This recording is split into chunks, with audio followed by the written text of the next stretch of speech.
নাতে প্রেমানন্দে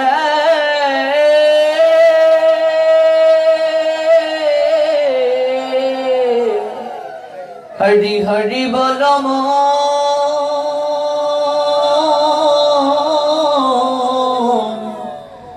জয় জয় শ্রী রাধে শ্যাম। ডান দিকে মনিটর একটু দাও, ডান দিকে মনিটরটা আসছে না। হরি বল জয় শ্রী রাধে, ডান দিকে কম আসছে, দুটো ব্যালেন্স করে দাও, এই দিকের মনিটরটা ব্যালেন্স করে দাও। হরি বল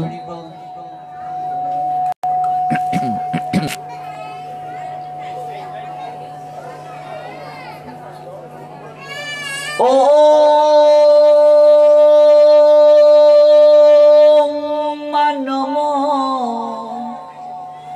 নম ভগবতে বাসো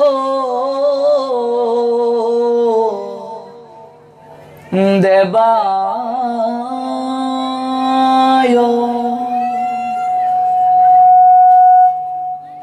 ওম নম ভগবতে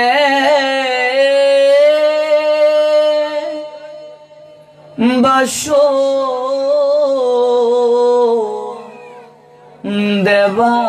দেবায়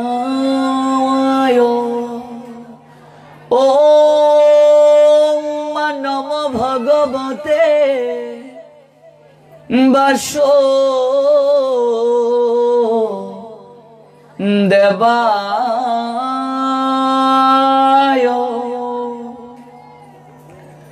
সংসার দবনল লিরলুকত্রনায় করুণ্য ঘনা ঘনত্তম প্রাপ্ত সকল্যান গুণার নবস্য বন্দে গুরশ্রী চরণার বিন্দম নময় বিষ্ণু পাদায় রাধা প্রেষিতায় ভূতলে শ্রীমতে ভক্তি প্রপন্ন জ্যোতি সমিনীতি নামিনে নমো আচার্য পদায় দৈন্যভূষণ মুকুট মনে গুরু করুণা মূর্তয়ে ক্ষমা দৈর্য শির মনে নময় শ্রীমতে ভক্তি কুসুম শ্রমণায় বৈ বিষ্ণু পাদায় দেবায় কৃপা বেদয়ে নমো নমঃ শ্রী গৌরী করুণা মূর্তি কৃপা পূর্ণ কলেবরং শ্রী ভক্তি কুসুমং বন্দে রাধা কুঞ্জ নিবাসিনম নময় বিষ্ণু পাদায় কৃষ্ণ প্রেষিতায় ভূতলে শ্রীমতে ভক্তি সিদ্ধান্ত সরস্বতী নামিনে বন্দে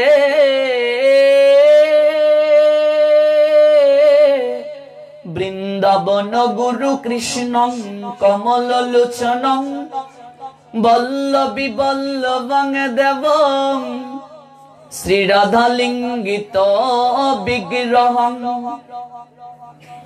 নমনলীন নেত্রায় বেণু বাদ্য বিনোদিনে রাধাধর সুদাপান শালিনে বনমালিনে আনন্দ লীলাময় বিগ্রহায় হেমাবতী বৎসবি সুন্দরায় তস্মৈ মহাপ্রেম রস প্রদায় चैतन्य चंद्राय नमो नमस्ते कृष्णाय वासुदेवाय हरहे परमात्मने प्रणत क्लेशनाशाय श्री गोविंदाय नमो नमः राधां रसेश्वरीं रम्मां गोविंद मोहिनीं परां वृषभानु सुतां देवी तं नमामि हरिप्रिये महाप्रसाद जननी सर्व सौभाग्य वर्धिनी आदि व्याधि हरनित्यं तुलसी तं नमोस्तुते श्री रूपी श्री सनातन भट्ट रघुनाथ श्री गोपाल भट्ट दास रघुनाथ छय गोसाई कौरी चरण बंदन जाते विघ्न नाश अभीष्ट पूरन छय गोसाई जार मुइतार दास तस्बार पद रेणु मोर पंचरास तादेर चरण से विभक्त शनिवास जनमे जनमे मोर एई अभिलाष छय गोसाई प्रभु मुई करु दया चरणे शरण नीलाम दाओ पद छाया छय गोसाई जबे ब्रजे कइलाबास राधा कृष्णेर नित्य लीला करिला प्रकाश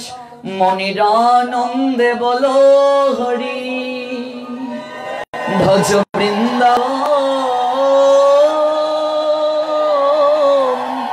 श्री गुरु वैष्णव पदे मजाया मन श्री गुरु वैष्णव पाद पद्म करियास नाम संकीर्तन कहे नरोत्तम दास जय जय श्री कृष्ण चैतन्य प्रभु नित्यानंद श्री अद्वैत गदाधर श्रीवासादि गौर भक्त वृंद हरे कृष्ण कृष्ण कृष्ण हरे हरे हरे राम राम राम हरे हरे हरे कृष्ण कृष्ण कृष्ण हरे हरे हरे राम राम राम हरे हरे हरे कृष्ण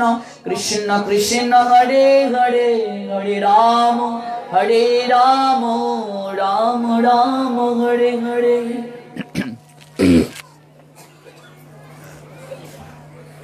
समवेत अमृत पिपासु भक्तमंडली सप्ताहव्यापी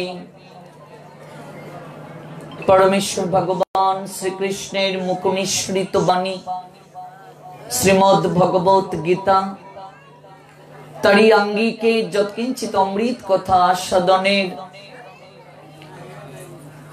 आजकेर एई अप्राकृत मिलन मेलाते जारा परम वैष्णवी श्री श्री दुर्गा मातार मंदिर प्रांगणे उपवेशित हयेछेन आपनादेर प्रत्येकेर रातुल रांगा चरणे आमि अबाचन वैष्णव ज्ञाने दंडवत प्रणाम निवेदन करछि। दंडवत प्रणाम निवेदन करछि आंतर्जातिक कृष्ण भावनामृत संघ इस्कन সেই অপ্রাকৃত সংস্থাটির অন্যতম একজন সেবক যিনি ইন্টারনেটের কল্যাণে এই অপ্রাকৃত কথা শ্রবণ করে আপনাদের মতো সাধু ভক্ত বৈষ্ণবের সাহচর্য প্রাপ্তির মনোরথে আপনাদেরই চরণতলে ছুটে এসেছেন সেই প্রপূজ্য চরণ ব্রহ্মচারী মহাত্মনের রাতুল রাঙ্গা চরণে আমরা ধন্যাতি ধন্য উনার মতো भक्त प्रभुर तथा वैष्णवेर साहचर्य साक्षात तथा दर्शन लाभ करते पेरेछि बोले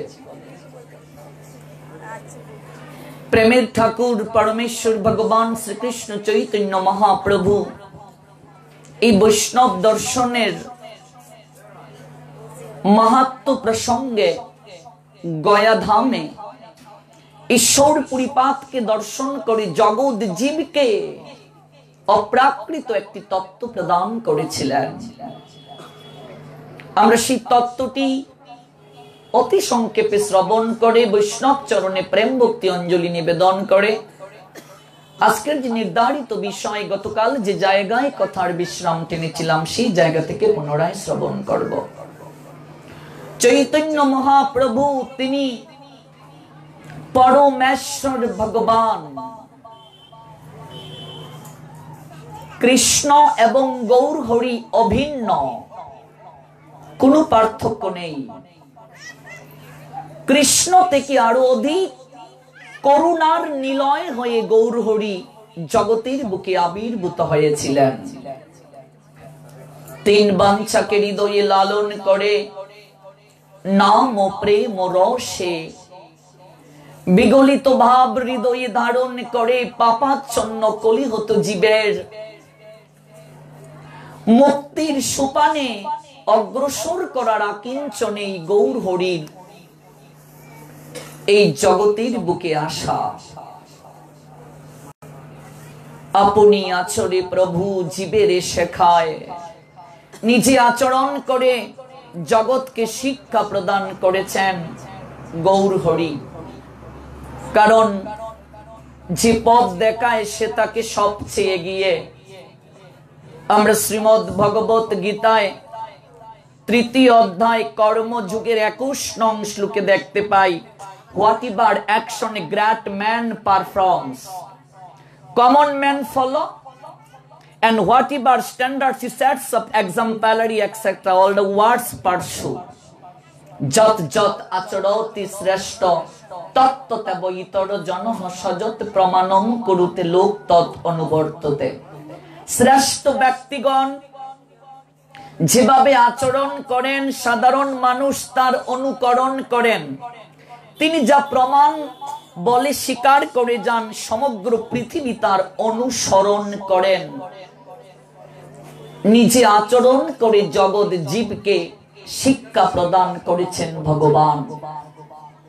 ভগবানের জগতের বুকে কর্ম নেই, তার জন্ম সাধারণ মানুষের মতো নয়। দিব্য জন্ম কর্ম চমে দিব্যম, এবং তার জন্মটা দিব্য, জগতের বুকে তার কোনো কর্ম নেই। শ্রীমদ্ ভগবদ গীতায় 3য় অধ্যায় কর্মযুগের 22-23 নং শ্লোকে আমরা দেখতে পাই, ভগবান নিজ মুখে বলেছেন, নমে পার্থ অস্তি কর্তব্যম ত্রিষু লোকেষু কিঞ্চন ন অনবাপ্তব্যম অবাপ্তব্যম বর্তেব চ কর্মাণি। হে পার্থ, এ ত্রিজগৎ সংসারে আমার কর্তব্য নেই, আমার অপ্রাপ্ত কিছু নেই, প্রাপ্তব্য বলেও কিছু নেই, তবু আমি কর্মে ব্যাপৃত আছি। যদি হে অহম ন বর্তয়ং জাত কর্মণি অতিনৃত মম বর্ত অনুবর্তন্তে মনুষ্যে পার্থ সর্বস্ব।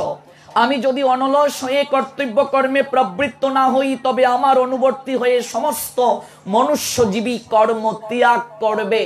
তাই তো ভগবান নিজে আচরণ করে জগৎ জীবকে শিক্ষা প্রদান করার কিঞ্চনে জগতের বুকে আসেন। ভগবান যখন কর্ম করেন সেটাকে বলা হয় লীলা, আর এই লীলার মাঝেই দুষ্কৃতিকারীর বিনাশ হয়, ধর্মের সংস্থাপন হয়, সাধুর পরিত্রাণ হয়। সেই পরমেশ্বর ভগবান শ্রীকৃষ্ণের করুণার নিলয় রূপ হচ্ছেন প্রেমের ঠাকুর শ্রীকৃষ্ণ চৈতন্য মহাপ্রভু, যিনি কলির পাবন অবতার, যিনি পরমেশ্বর ভগবান। এখন তো জগতের বুকে ভগবানের ট্রাফিক জ্যাম লেগে গেছে। অমুক ভগবান, তমুক ভগবান, গুরুদেব ভগবান, এরকমও আছে। গুরুকে ভগবান বানিয়ে আসল ভগবানকে বের করে দেয়া হয়েছে। ভগবানের ফ্যাক্টরি হয়ে গেছে কলিযুগে। ভগবান হতে গেলে কি কি যোগ্যতা প্রয়োজন সবকিছু ধারাবাহিক ভাবে আলোচনা শুনবো আমরা। এই জন্য তো আগে ক্ষেত্র তৈরি করছি। ক্ষেত্র যদি ঠিক না হয়, বীজ বপন করলে তো সেটা অঙ্কুরিত হবে না। এই যে আপনাদের পরিবর্তন আজ তিলক প্রত্যেকের ললাটে ভূষিত হচ্ছে। I am most happy and glad. এই পরিবর্তন যদি না আসে হরি কথা শুনে, তাহলে তো উলুবনে মুক্তা ছড়ানো হলো। আচরণশীল ভক্তের শ্রীমুখ থেকে হরি কথা শুনতে হবে। শাস্ত্র বলছেন, যিনি নিজে আচরণ করেন, অন্যজনকে আচরিত করার প্রক্রিয়ায় থাকেন। এই জন্য ক্ষেত্র প্রস্তুত প্রথমে ইম্পর্টেন্ট এন্ড ইম্পার্শিয়াল। তত্ত্বদ্রষ্টা সৎ গুরুদেব কখনো ক্ষেত্র প্রস্তুত না করে যত্র তত্র বীজ বপন করেন না। মনে রাখতে হবে কথাটা। এটা আমাদের সমাজে বড় অভাব। এই জায়গায় যদি একটা বীজ বপন করা হয়, অঙ্কুরিত হবে। জমিকে যদি আপনি প্রস্তুত না করেন, ক্ষেত্র মানে জমি, ক্ষেত্র দেহ, ক্ষেত্রের অনেক ক্লাসিফিকেশন এন্ড এক্সপ্লেইন আছে।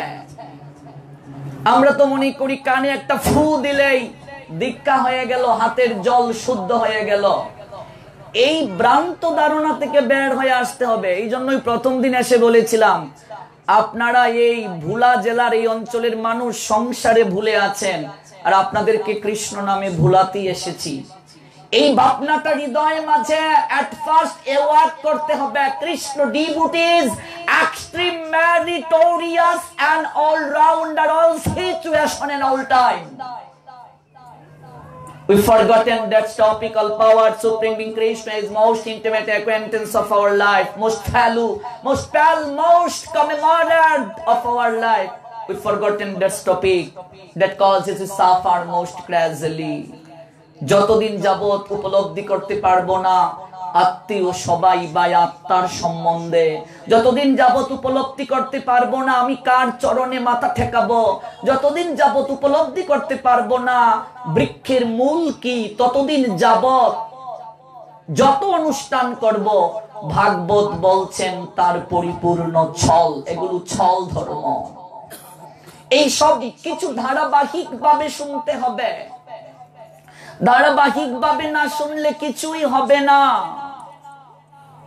জগৎ জীবকে আচরণ করে শিক্ষা দেওয়ার প্রক্রিয়ায় আসেন গৌর হরি। সেই গৌর হরি যখন গয়া ধামে গেলেন পিণ্ড দান করতে, ভগবান তার পিতা, তার আবার পিণ্ড দান কিসের? জগৎ জীবকে শিক্ষা দেওয়ার জন্য, যে কলির মনুষ্য সন্তানের কর্তব্যটা কি সেটা জগৎকে বুঝানোর জন্য। চৈতন্য মহাপ্রভুর লীলাতে পিতার নাম জগন্নাথ মিশ্র, জগন্নাথ মিশ্রের বাবার নাম উপেন্দ্র মিশ্র, উপেন্দ্র মিশ্রের বাবার নাম মধু মিশ্র। তাদের পূর্বপুরুষদের নিবাস ছিল আমাদের বাংলাদেশের শ্রীহট্ট, বর্তমান সিলেট বিভাগের, বর্তমানে গোলাপগঞ্জ উপজেলার আমরা দেখতে পাই ঢাকা দক্ষিণ। কিন্তু ঢাকা দক্ষিণের পূর্বে মধু মিশ্রের পূর্বপুরুষদের নিবাস ছিল বর্তমানে সিলেট জেলার ওসমানীনগর উপজেলার বড়গঙ্গা। ওই বড়গঙ্গা থেকে মধু মিশ্রের পূর্বপুরুষেরা বসতি নির্মাণ করেছিলেন ঢাকা দক্ষিণে। সেই জগন্নাথ মিশ্র দেহ রাখার পর গৌর হরি গয়া ধামে যখন গেলেন পিণ্ড দান করতে, পিণ্ড শব্দের অর্থ কি? আটার দলা। আমরা তো এটাই মনে করি, পিণ্ড মানে আঠার দলা। পিণ্ড শব্দের অর্থ প্রসাদ। পিণ্ড শব্দের অর্থ বুঝতে হবে। আমরা তো মনে করি আঠার দলা। পিণ্ড শব্দের অর্থ প্রসাদ। একটু ধীরে ধীরে বলবো সমস্ত কিছু, শ্রাদ্ধ প্রক্রিয়া, পিণ্ড, এগুলো ধীরে ধীরে আমরা সমস্ত কিছু জানবো। পিণ্ড দান করতে গেলেন, সেই জায়গায় গিয়ে গৌর হরি দর্শন করলেন ঈশ্বর পুরীপাতকে। কে সেই ঈশ্বর পুরীপাত? এই গৌর লীলাতে যিনি চৈতন্য মহাপ্রভুর গুরুদেবের অভিনয় করছেন। ঈশ্বর পুরীপাদের গুরুদেব মাধবেন্দ্র পুরীপাদ, যে মাধবেন্দ্র পুরীপাদের জন্মস্থান আমার বাড়ির পাশে, বাংলাদেশের সিলেট বিভাগের বর্তমানের সুনামগঞ্জ জেলার তাহিরপুর উপজেলার উত্তর বরদল ইউনিয়নের ব্রাহ্মণগাঁও মাধবেন্দ্র পুরীপাদের আবির্ভাব স্থান আমাদের সুনামগঞ্জের লাউর পরগনায়। সেই মাধবেন্দ্র পুরীপাদ, যার জন্য স্বয়ং ভগবান ক্ষীর চুরি করে ক্ষীরচূড়া গোপীনাথ হয়েছিলেন, যে মাধবেন্দ্র পুরীপাদের জন্য গোপাল ক্রন্দন করেছিলেন। চৈতন্য চরিতামৃতে অপ্রাকৃত লীলা আছে যে মাধবেন্দ্র পুরীপাদের জন্য ভগবান গোপাল দুধ নিয়ে এসেছিলেন বাটিতে করে, স্বপ্নে দর্শন দিয়েছিলেন।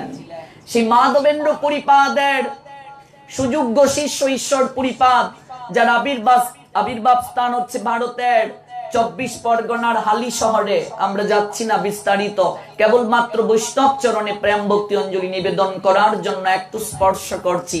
সেই ঈশ্বর পুরীপাদকে দর্শন করে গৌর হরি কি বললেন দেখুন, বৈষ্ণবের মর্যাদা কোথায়, গৌর হরি কোথায় স্থান দিয়েছেন। প্রভু বলে গয়া যাত্রা সফল আমার, যতক্ষণে দেখিলাম চরণ তোমার। গৌর হরি বলছেন, এই গয়া ধামে পিণ্ডদান করতে আসা আমার সফল হয়ে গেল আপনার মতো বৈষ্ণবের চরণকে দর্শন করতে পেরে। বৈষ্ণব দর্শনের মহিমা প্রসঙ্গে প্রেম ভক্তি মহারাজ নরোত্তম দাস ঠাকুর বলছেন, দর্শনে পবিত্র করো, দর্শন মাত্রই পবিত্র। মহাজনের পদ ব্যতীত আর কোন বাড়তি পদ কীর্তন করা যাবে না। শুদ্ধ মহাজনের পদ ব্যতীত সেই প্রেম ভক্তি মহারাজ নরোত্তম দাস ঠাকুর বৈষ্ণব চরণ বন্ধনা প্রসঙ্গে বলছেন, যাহার নিকটে গেলে পাপ দূরে যায়, এমন দয়াল প্রভু কেবা কোথায় পায়। দর্শন করার সঙ্গে সঙ্গেই পবিত্র হয়ে যায়। এর মতো পরম দয়াল জগতের বুকে আর কেউ নেই, কোথাও খুঁজে পাওয়া যাবে না। এই যে গতকাল বলেছিলাম না, মাতৃ জঠরে ভগবান আমাদেরকে কি বলেছিলেন, সাধুর বেশেতে আমি ঘুরিব সেতায়, তাহারও নিকটে যাইও পাইবে আমায়। ভগবানকে কোথায় জানা যাবে, কোথায় গেলে পাওয়া যাবে? বৈষ্ণব সাধু তার মূল্যায়ন কি গৌর হরি শিক্ষা দিচ্ছেন। প্রভু বলে গয়া যাত্রা সফল আমার, যতক্ষণে দেখিলাম চরণ তোমার। তীর্থে পিণ্ড দিলে নিস্তরে পিতৃগণ, যেই যারে পিণ্ড দেয় তরে সেই জন। তীর্থে যদি পিণ্ড দান করতে যাও, যার উদ্দেশ্যে পিণ্ড দান করবে কেবল সেই লোকটা উদ্ধার পাবে, এবং সেখানেও শুদ্ধাচার প্রয়োজন। যিনি পিণ্ড দান করাবেন তারও শুদ্ধতা প্রয়োজন। যিনি মন্ত্র উচ্চারণ করবেন ঠাকুরদা পুরোহিত মশাই, তারও শুদ্ধতা প্রয়োজন। যিনি পিণ্ড দান করবেন, অর্থাৎ আমার পিতার যদি পিণ্ড দেই আমি স্বয়ং পাত্র, আমারও শুদ্ধতা প্রয়োজন। তীর্থে পিণ্ড দিলে শুদ্ধাচারে, যার উদ্দেশ্যে পিণ্ড দেয়া হবে গয়া ধামে, গয়ার ধামের মহিমায় বলা হয়েছে বা গৌর হরি শিক্ষা দিলেন, সে উদ্ধার পাবে। কিন্তু বৈষ্ণব প্রসঙ্গে গৌর হরি বললেন, তীর্থে পিণ্ড দিলে নিস্তরে পিতৃগণ, যেই যারে পিণ্ড দেয় তরে সেই জন। তোমা দেখিলেই মাত্র কোটি পিতৃগণ, অনাসে সর্ববঙ্গ পায় বিমোচন। একজন শুদ্ধাচারী বৈষ্ণবকে দর্শন করলে অনাসে পিতৃগণ ভবের বন্ধন থেকে মুক্ত হয়ে চলে যায়। তোমা দেখিলেই মাত্র কোটি পিতৃগণ, অনাসে সর্ববন্ধ পায় বিমোচন। অতএব তীর্থ নহে তোমারও সমান, তীর্থেরও পরম তুমি মঙ্গল বিধান। মঙ্গল বিধান বিধান দিয়ে দিলেন গৌর হরি। একজন শুদ্ধাচারী ভক্ত, শুদ্ধাচারী বৈষ্ণব তীর্থের চেয়েও পরম পবিত্র, তীর্থের চেয়েও তিনি সর্বশ্রেষ্ঠ। এই জন্য বিদুর যখন ধর্মরাজ যুধিষ্ঠিরকে বলেছিলেন, হে পুত্র, আমার হৃদয় মাঝে বাসনা জেগেছে তীর্থ পরিক্রমা করতে, যুধিষ্ঠির মহারাজ বলছেন, কাকাশ্রী, আপনার মতো পরম ভাগবত যে জায়গায় অবস্থান করেন সেই জায়গায় তীর্থ হয়ে যায়। প্রসঙ্গ দেখুন, মূল্যায়ন দেখুন। গৌরহরি দিলেন সর্বোত্তম মর্যাদা, অতএব তীর্থ নহে তোমার সমান। সেই বৈষ্ণবের কাছে প্রার্থনাটা কি করতে হবে আমাদের? মহাপ্রভু শিক্ষা দিলেন, ঈশ্বর পুরীপাদকে দর্শন করে দণ্ডবত প্রণাম নিবেদন করলেন। দণ্ডবত প্রণাম, দণ্ডবত শব্দের অর্থ কি? কিভাবে প্রণাম দিতে হয়? প্রণাম দেওয়ারও বিভিন্ন প্রক্রিয়া রয়েছে শাস্ত্রে। কোন প্রক্রিয়ায় প্রণাম দেব? এখন তো আমরা এতটা ডিজিটাল হয়ে যাচ্ছি, প্রণামও এইভাবে, এইভাবে।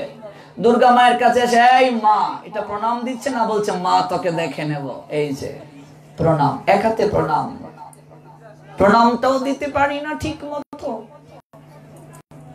কাঠির মতো দণ্ড, এই যে দণ্ডবত, কিভাবে দণ্ড কাঠির নিয়ে শুয়ে কয়টা অঙ্গ স্পর্শ করবে সেটাও বলা হয়েছে শাস্ত্রে।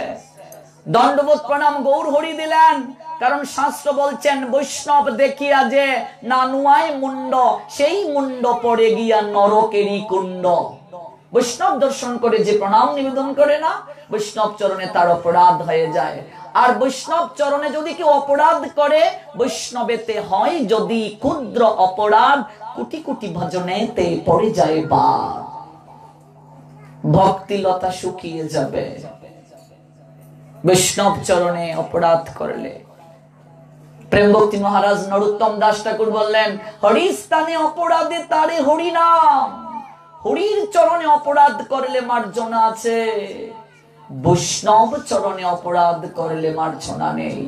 ভাগবতে তো আমরা দেখতে পাই, অম্বরীশ মহারাজের চরণে দুর্বাসা এসে অপরাধ করলেন, কেউ তাকে রক্ষা করতে পারলো না সুদর্শন চক্রের হাত থেকে, ব্রহ্মাও নয়, মহাদেবও নয়। এমনকি বৈকুণ্ঠে ভগবান শ্রী হরির নিকটে যাওয়ার পর ভগবানও বললেন, যার নিকটে অপরাধ করেছ তার নৈকট্যে যাবে, এই সুদর্শন চক্রকে আমারও ঠেকানোর ক্ষমতা নেই। তুমি সৃষ্টি স্থিতি লয়ের কারণ, তুমিও ঠেকাতে পারবে না।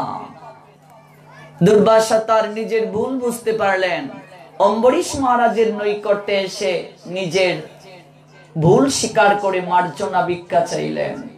বহুবিধ শাস্ত্রে প্রমাণ আছে, এই গৌর লীলাতে চাপাল গোপাল শ্রীবাসের চরণে অপরাধ করেছিল, কেউ তাকে মার্জনা করে দিতে পারেনি। যার চরণে অপরাধ করা হবে তিনি যদি মার্জনা না করেন, সেই বৈষ্ণবের নিকট চাইবটা কি? দণ্ডবোধ প্রণাম দিয়ে। গৌরহরি বললেন, প্রাপ্তিটা দেখুন, প্রাপ্তির লালসাটা দেখুন। আমরা তো সাধু গৃহে আসলে, গুরুদেব গৃহে আসলে, বৈষ্ণব গৃহে আসলে আমরা প্রণাম দিয়ে বলি যে প্রভুজি কিংবা বাবা গোসাই আশীর্বাদ করবেন ছেলেটার যেন ভালো জায়গায় বিয়ে হয়, মেয়েটার যেন ভালো জায়গায় বিয়ে হয়, ব্যবসা প্রতিষ্ঠান যেন আমার ভালো চলে, জাগতিক যত কামনা আছে সমস্ত কিছু আমরা সেই সাধুর চরণে, বৈষ্ণবের চরণে পুষিত করি। কিন্তু আসল চাওয়াটাই আমাদের অপূর্ণ থেকে যায়, আসল চাওয়াটাই নিবেদন করা হয় না। গৌরহরি দেখিয়ে দিলেন কি চাইতে হয় সাধুর চরণে। দণ্ডবোধ প্রণাম দিয়ে গৌরহরি বলছেন, ওহে বৈষ্ণব ঠাকুর ঈশ্বর পুরীপাদকে, আমার এই হৃদয় আপনাকে দর্শন করে তৃপ্ত হলো। চাতক যেমন জলের নিয়ায় জল প্রাপ্তির আকিঞ্চনে মনোরথে তৃষিত থাকে, প্রতীক্ষিত থাকে, আমার হৃদয় প্রতীক্ষিত ছিল। আপনাকে দর্শন করে মনে হচ্ছে জন্ম জন্মান্তরের আপনি যেন আমার আপনার জন, পরিচিত জন, চিরচেনা। আপনার নৈকট্যে ভিক্ষা চাই। ঈশ্বর পরিপাদ জানেন নিমাই সাধারণ কেউ নয়, ভগবান স্বয়ং। সে অনেক কথা, আমরা বিস্তারিত যাচ্ছি না। গৌরহরি প্রণাম দিয়ে বললেন, সংসার সমুদ্র হইতে উদ্ধার হমুরে, এই আমি দেহ সমর পিলাম তোমারে, কৃষ্ণ পাদ পদ্মের অমৃত রসপান, আমারে করাও তুমি এই চাহিদান। কৃষ্ণ পাদ পদ্মের অমৃত রস আমাকে পান করার সুযোগ করে দিন। এই সংসার সমুদ্র হতে উদ্ধার করার প্রক্রিয়ায় আমাকে আসীন করে দিন। ভগবান লীলা করে শিক্ষা দিচ্ছেন জগৎ জীবকে। বৈষ্ণবের মহিমা উচ্চকিত করলেন গৌরহরি।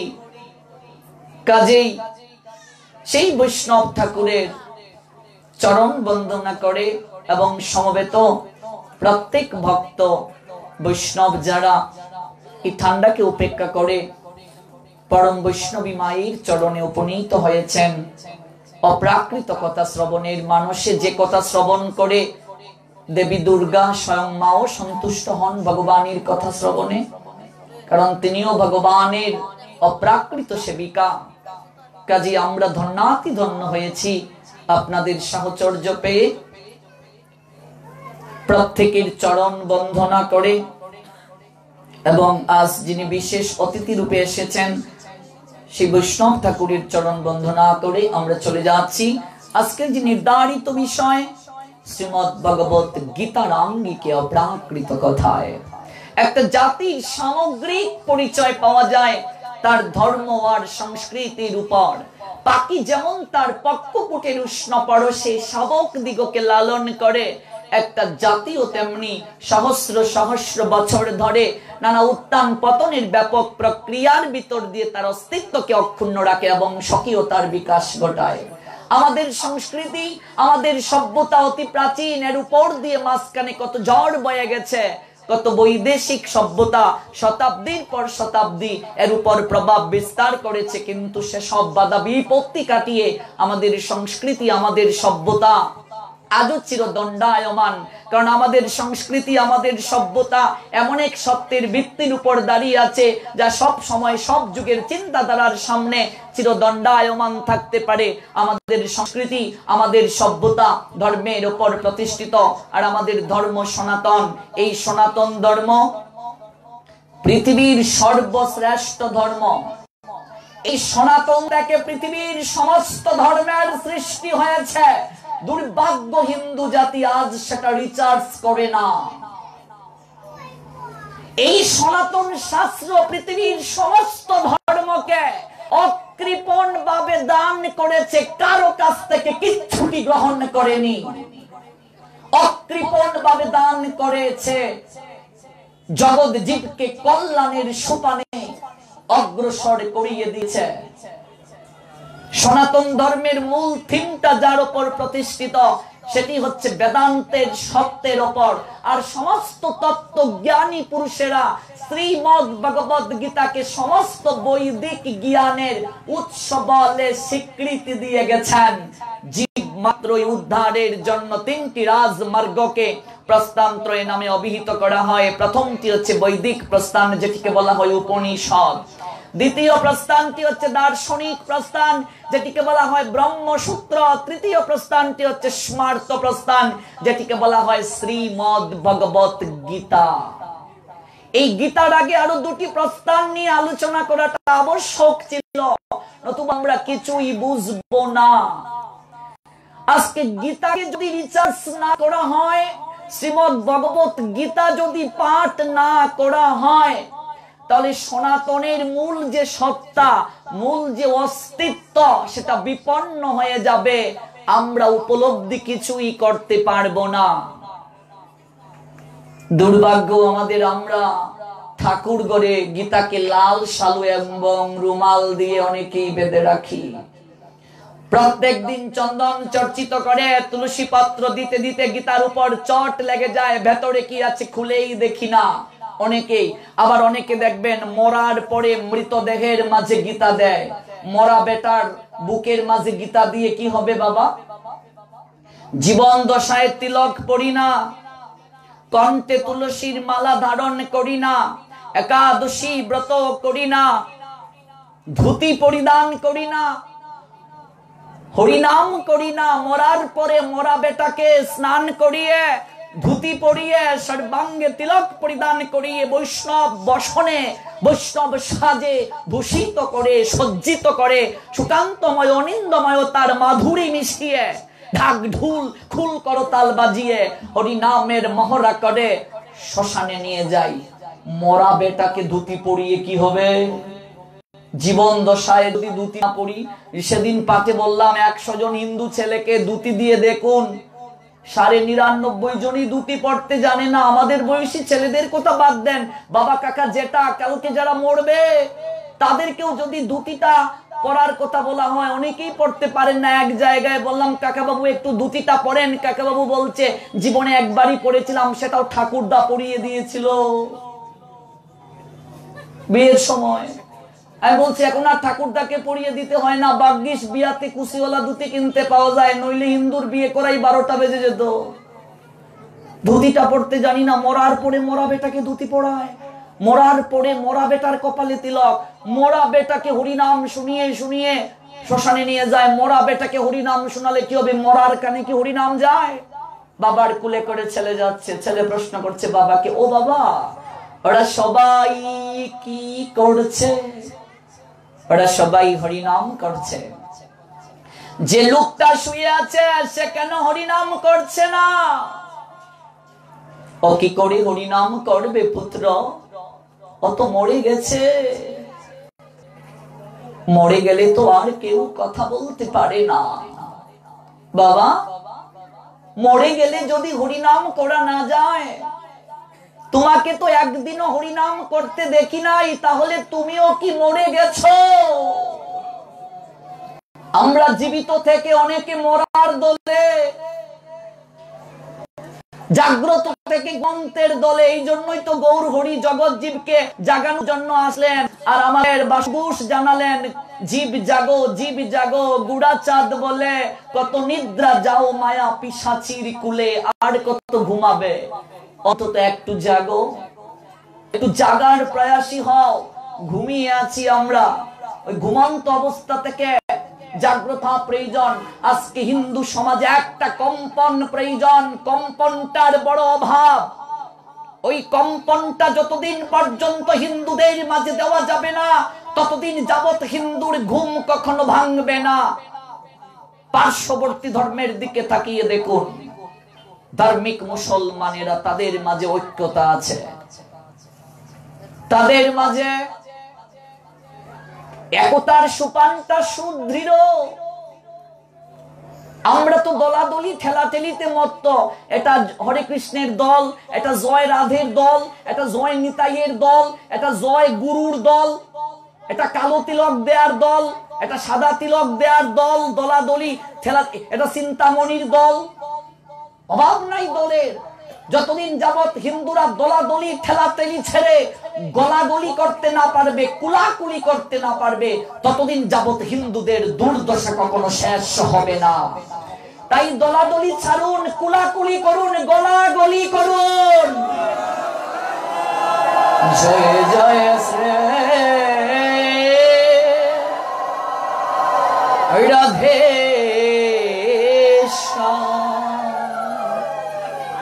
এই যে একতার অভাব, এই একতার বড় অভাব আমাদের মাঝে। হিন্দুদের অবস্থানটা ঠিক এই রকম, একটা নৌকার মাঝে 4টা বন্ধু যাচ্ছে, একটা সামনে একটা পিছনে, মাঝখানে 2টা। পিছনে যে বন্ধুটা বসে নৌকা চালনা করছে, তার এদিকে নৌকা একটু ফুটু হয়ে গেছে, আর ফুটু হয়ে যাওয়ার কারণে জল উঠছে নৌকার মাঝে। সামনের যে 3টা বন্ধু আছে সে বলছে ভাগ্যিস রে আমাদের এই দিকে নৌকাটা ফুটু হয় নাই। আরে বুকা, আমাদের সিলেট অঞ্চলের ভাষায় বলে ব্যাককল। আরে ব্যাককল, তোর এদিকে যে ফুটু হয় নাই, যেদিকেই নৌকা ফুটু হোক, জল তো নৌকার ভিতরে ঢুকবে আর তুইও তো মরবে। আমরা বলি আমাদের অঞ্চলে ভালো, আমরা ভালো আছি। নিজের অস্তিত্ব যদি না থেকে থাকে, হিন্দুরা ইঁদুরের মতো পালিয়ে যাওয়ার অভ্যাস করতে শুরু করেছে। যতদিন যাবত ওই পালিয়ে যাওয়ার অভ্যাস ত্যাগ করতে পারবে না, যতদিন যাবত নিজের স্বাধিকারের জন্য লড়তে পারবে না, ততদিন যাবত তাদের মাঝে পরিবর্তন আসবে না। আমরা অমৃত সন্তান, আমাদের মাঝে সিংহের মতো গর্জন করার প্রবৃত্তি আছে। দুর্ভাগ্য ভেড়ার দলের সঙ্গে মিশতে মিশতে সিংহের গর্জন বলে ভ্যা ভ্যা করতে শিখেছি। আমরা ঘাস খেতে শিখেছি, নিজের খাদ্যকে ভুলে অখাদ্য কুখাদ্য গ্রহণ করে নিজের প্রবৃত্তিকে নষ্ট করে আমরা আমাদের নিজের স্বাধিকার, নিজের অস্তিত্ব সমূলে বিনাশ করতে আমরা প্রবৃত্ত হয়েছি। কারণ আপনি যেমন খাবার গ্রহণ করবেন, আপনার মন সেরকম হবে, আপনার মন যেরকম হবে আপনার বুদ্ধি সেরকম হবে, আপনার বুদ্ধি যেরকম হবে স্থিতি সেরকম, স্থিতি যেরকম লয় সেরকম, লয় যেরকম প্রাপ্তি সেরকম। খাবার যেমন গ্রহণ করবেন মন সেরকম হবে, যেমন খাবার তেমন মন। এই প্রক্রিয়াগুলো আমরা ধীরে ধীরে শুনবো।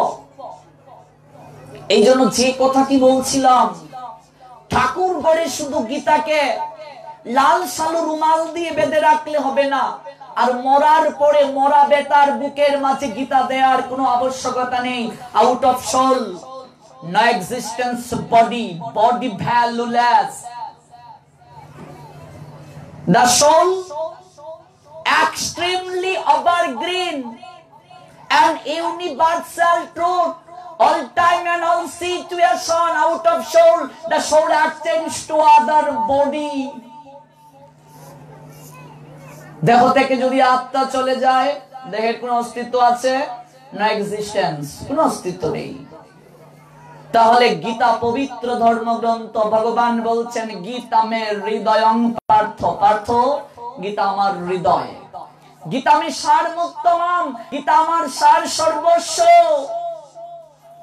গীতা মে জ্ঞান মত্তুগ্রম, গীতা মে জ্ঞান মব্বয়ম, গীতা মে চুত্তমং স্থানং, গীতা মে পরমং পদম, গীতা মে পরমং গুজ্জং, গীতা মে পরম গুরু, গীতাশ্রয়হম তিষ্ঠামি, গীতা মে পরমং গৃহম, গীতা জ্ঞানং সমাশ্রিতং ত্রিলোকিং পালয়াম্যহম।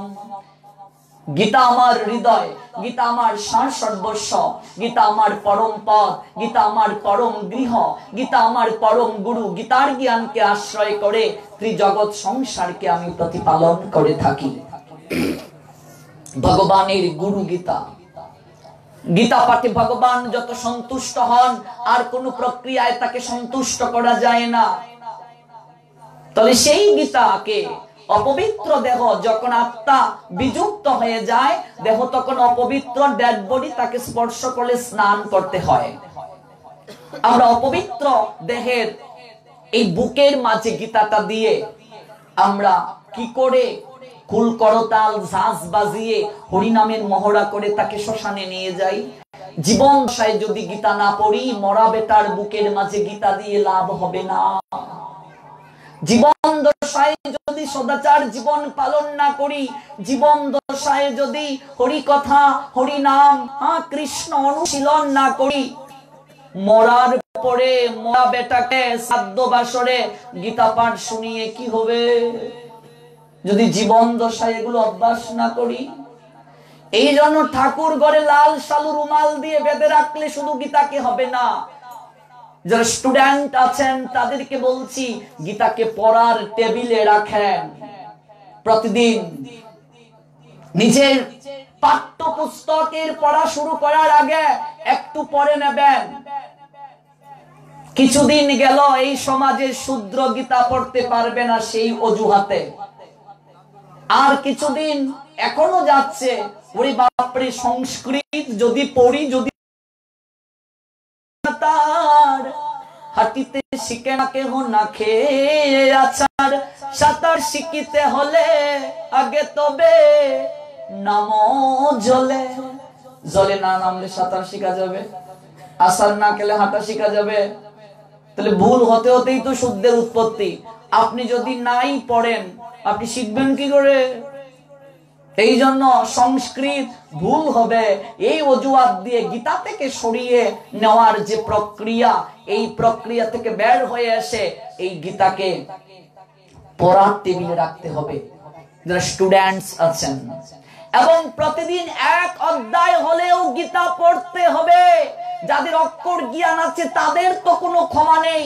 ভগবান যদি আপনাকে প্রশ্ন করেন, তোকে যে পাণ্ডিত্য দিলাম, অক্ষর জ্ঞান দিলাম, পড়তে পারিস, আমাকে সন্তুষ্টি বিধানের জন্য কি করলি, পড়েছিস কি?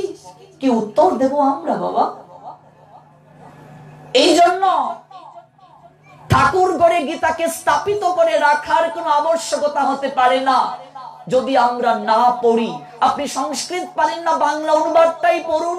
আজকে গীতাকে যদি কেউ সুষ্ঠুভাবে গুরু আনুগত্যে, সৎ গুরুদেবের আনুগত্যে, পরম্পরায় অধ্যয়ন করত, জগতের বুকে এপার ওপার, পদ্মার ওপার, মেঘনার ওপার এত নকল ভগবানের আখড়া হতো না, ট্রাফিক জ্যাম লাগতো না, ভগবানের ফ্যাক্টরি হতো না, এত অপসংস্কারে ভুলে থাকতাম না আমরা। আমাদের মাঝে সংস্কার আসতো, আমাদের মাঝে শুদ্ধতা আসতো, কারণ একমাত্র গ্রন্থ যে গ্রন্থে ভগবান স্বয়ং কথা বলেছেন, একমাত্র গ্রন্থ যে গ্রন্থে ভগবান আমাদেরকে নির্দেশনা প্রদান করেছেন। পড়তে হবে, প্রতিদিন পড়তে হবে। এই জন্য যে একেবারে ধুতি পরে স্নান করে আসন পেতে গীতা পড়তে হবে এমন কোনো কথা নেই। আপনি দাঁড়িয়ে দাঁড়িয়েই পড়েন। এখনকার ইন্টারনেট, ফেসবুক এর ছেলেপিলে যারা আছো, যদি গ্রন্থ পড়ার পরিবেশ না পাও, সফটওয়্যারে পড়ো, পিডিএফ নামিয়ে পড়ো। পড়তে হবে। মূল কথা হচ্ছে যুক্ত থাকা, যুক্ত থাকাটাই মুখ্য। চার্জ যদি ফুরিয়ে যায় মোবাইলের, তৎক্ষণাৎ আমরা চার্জার দিয়ে চার্জ দেই, নতুবা ব্যাটারি লো এক সময় শাট ডাউন। এই যে 7 দিন পাঠ হচ্ছে, একটু ইলিশা বাজারে ভক্তদের মাঝে চার্জ হচ্ছে, চার্জ, এই চার্জটাকে ধরে রাখতে হবে। কয়েকদিন পরেই দেখবেন চার্জ শেষ। আবার সাধু হচ্ছে চার্জার, তার কাছে গিয়ে আবার চার্জ নিতে হবে। ওই যে বললাম না গতকালকে, সাধুর মাঝেও 3 প্রক্রিয়া আছে, উত্তম, মধ্যম, কনিষ্ঠ। কার কাছ থেকে চার্জ নেব? এমন কারো কাছে যদি চার্জ নিতে যাই, যতটুকু আছে ততটুকু শেষ। এই জন্য বুঝতে হবে, আচরণশীল সাধুর সঙ্গ করতে হবে। আমি এই বেশাসনে বড় বড় কথা বললাম, আমি নিজে যদি আচরণ না করি তা হবে? এক জায়গার প্রত্যক্ষ একটা ঘটনা বলি। বেশাসনে বসে একজন আলোচক বলছেন, একজন গুরুদেব বলছেন, আমি কাউকে নিন্দা করছি না, প্রত্যেকের প্রতি সম্মান রেখে বলছি, শ্রদ্ধা রেখে বলছি। বলছেন, আপনারা কেউ একাদশী আলোচনা থেকে নামলেন, নেমে বললেন, হেরে পরেশের মা, আমার জন্য একাদশীর অনুকল্প নিয়ে আয়। বৈশাখ মাসের দিন পরেশের মা আম, কাঁঠাল ইত্যাদি নিয়ে আসলো। বাবা গোসাই নেন আপনার জন্য। পরেশের মা, যা রুটি নিয়ে আয়, রুটি। বাবা গোসাই, আপনি না পাটি বলছেন, রুটি খাওয়া যাবে না। ওরে বেকল, এটা তো বক্তার লাগি হয়েছে, এটা কিন্তু আমার লাগা নেই। আমি তো সপ্তাহে খাইব রোহিতাস্য, কাতলাস্য, ইলিশ, এগুলোর সঙ্গে বেগুন দিয়ে খেলে নিরামিষ, সব চলবে আমার। এরকম হলে হবে না যে চার্জ আছে এটাও শেষ। চালাক হতে হবে। Krishna devotees, extreme allrounder and meritorious. চালাক হতে হবে আমাকে। গতকাল বললাম না, কত রাবণ বেশধারী সাধু আসবে। তাহলে কি তিনি সাধু? রাবণও তো বেশ ধরে এসেছিল। সাধুকে চোখ দ্বারা চেনা যাবে না। ভাগবত বলছেন সাধুকে চিনতে হবে কর্ণ দ্বারা। এগুলো ধারাবাহিক ভাবে বলবো, নতুবা একটু অ্যান্টিবায়োটিক বেশি হয়ে যাবে। যে কথাটা বলছিলাম সেই প্রসঙ্গে যাচ্ছি। ঠাকুর ঘরে শুধু গীতা স্থাপিত করে রাখলে হবে না, এটাকে বের করে নিয়ে আসুন। আজকে বিশ্বের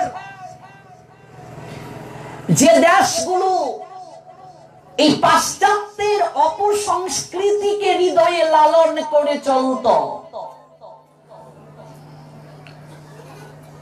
এবং যারা ইন্দ্রিয় তর্পণের নেশায় মশগুল ছিল, সমগ্র বিশ্ব আজ এই সনাতন ধর্মকে নিয়ে রিচার্জ করার প্রক্রিয়ায় আসীন। শ্রীমদ্ ভগবত গীতার আদর্শকে হৃদয়ে লালন করার চেষ্টা করছে তারা। নেলসন ম্যান্ডেলা বর্ণবাদের বিরুদ্ধে তিনি স্ট্রাগল করেছিলেন। তৎকালীন সময়ে কালো বর্ণের যারা, তাদেরকে কুকুরের মতো দাম দেয়া হতো না, বহুবার কারাবরণ করেছিলেন নেলসন ম্যান্ডেলা।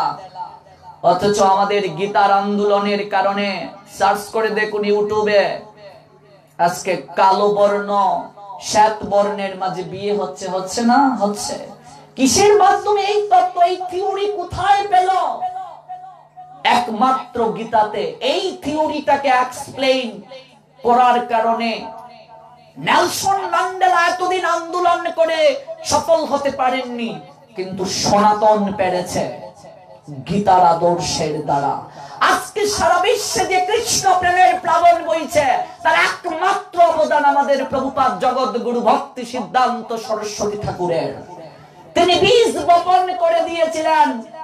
আজকে তার শিষ্য প্রশিষ্য জগতের বুকে সেই কৃষ্ণ প্রেমের প্লাবনের ধারাকে ইনক্রেস করছে, বীজকে অঙ্কুরিত, পল্লবিত, পুষ্পিত করার জন্য পরিচর্যা করছে।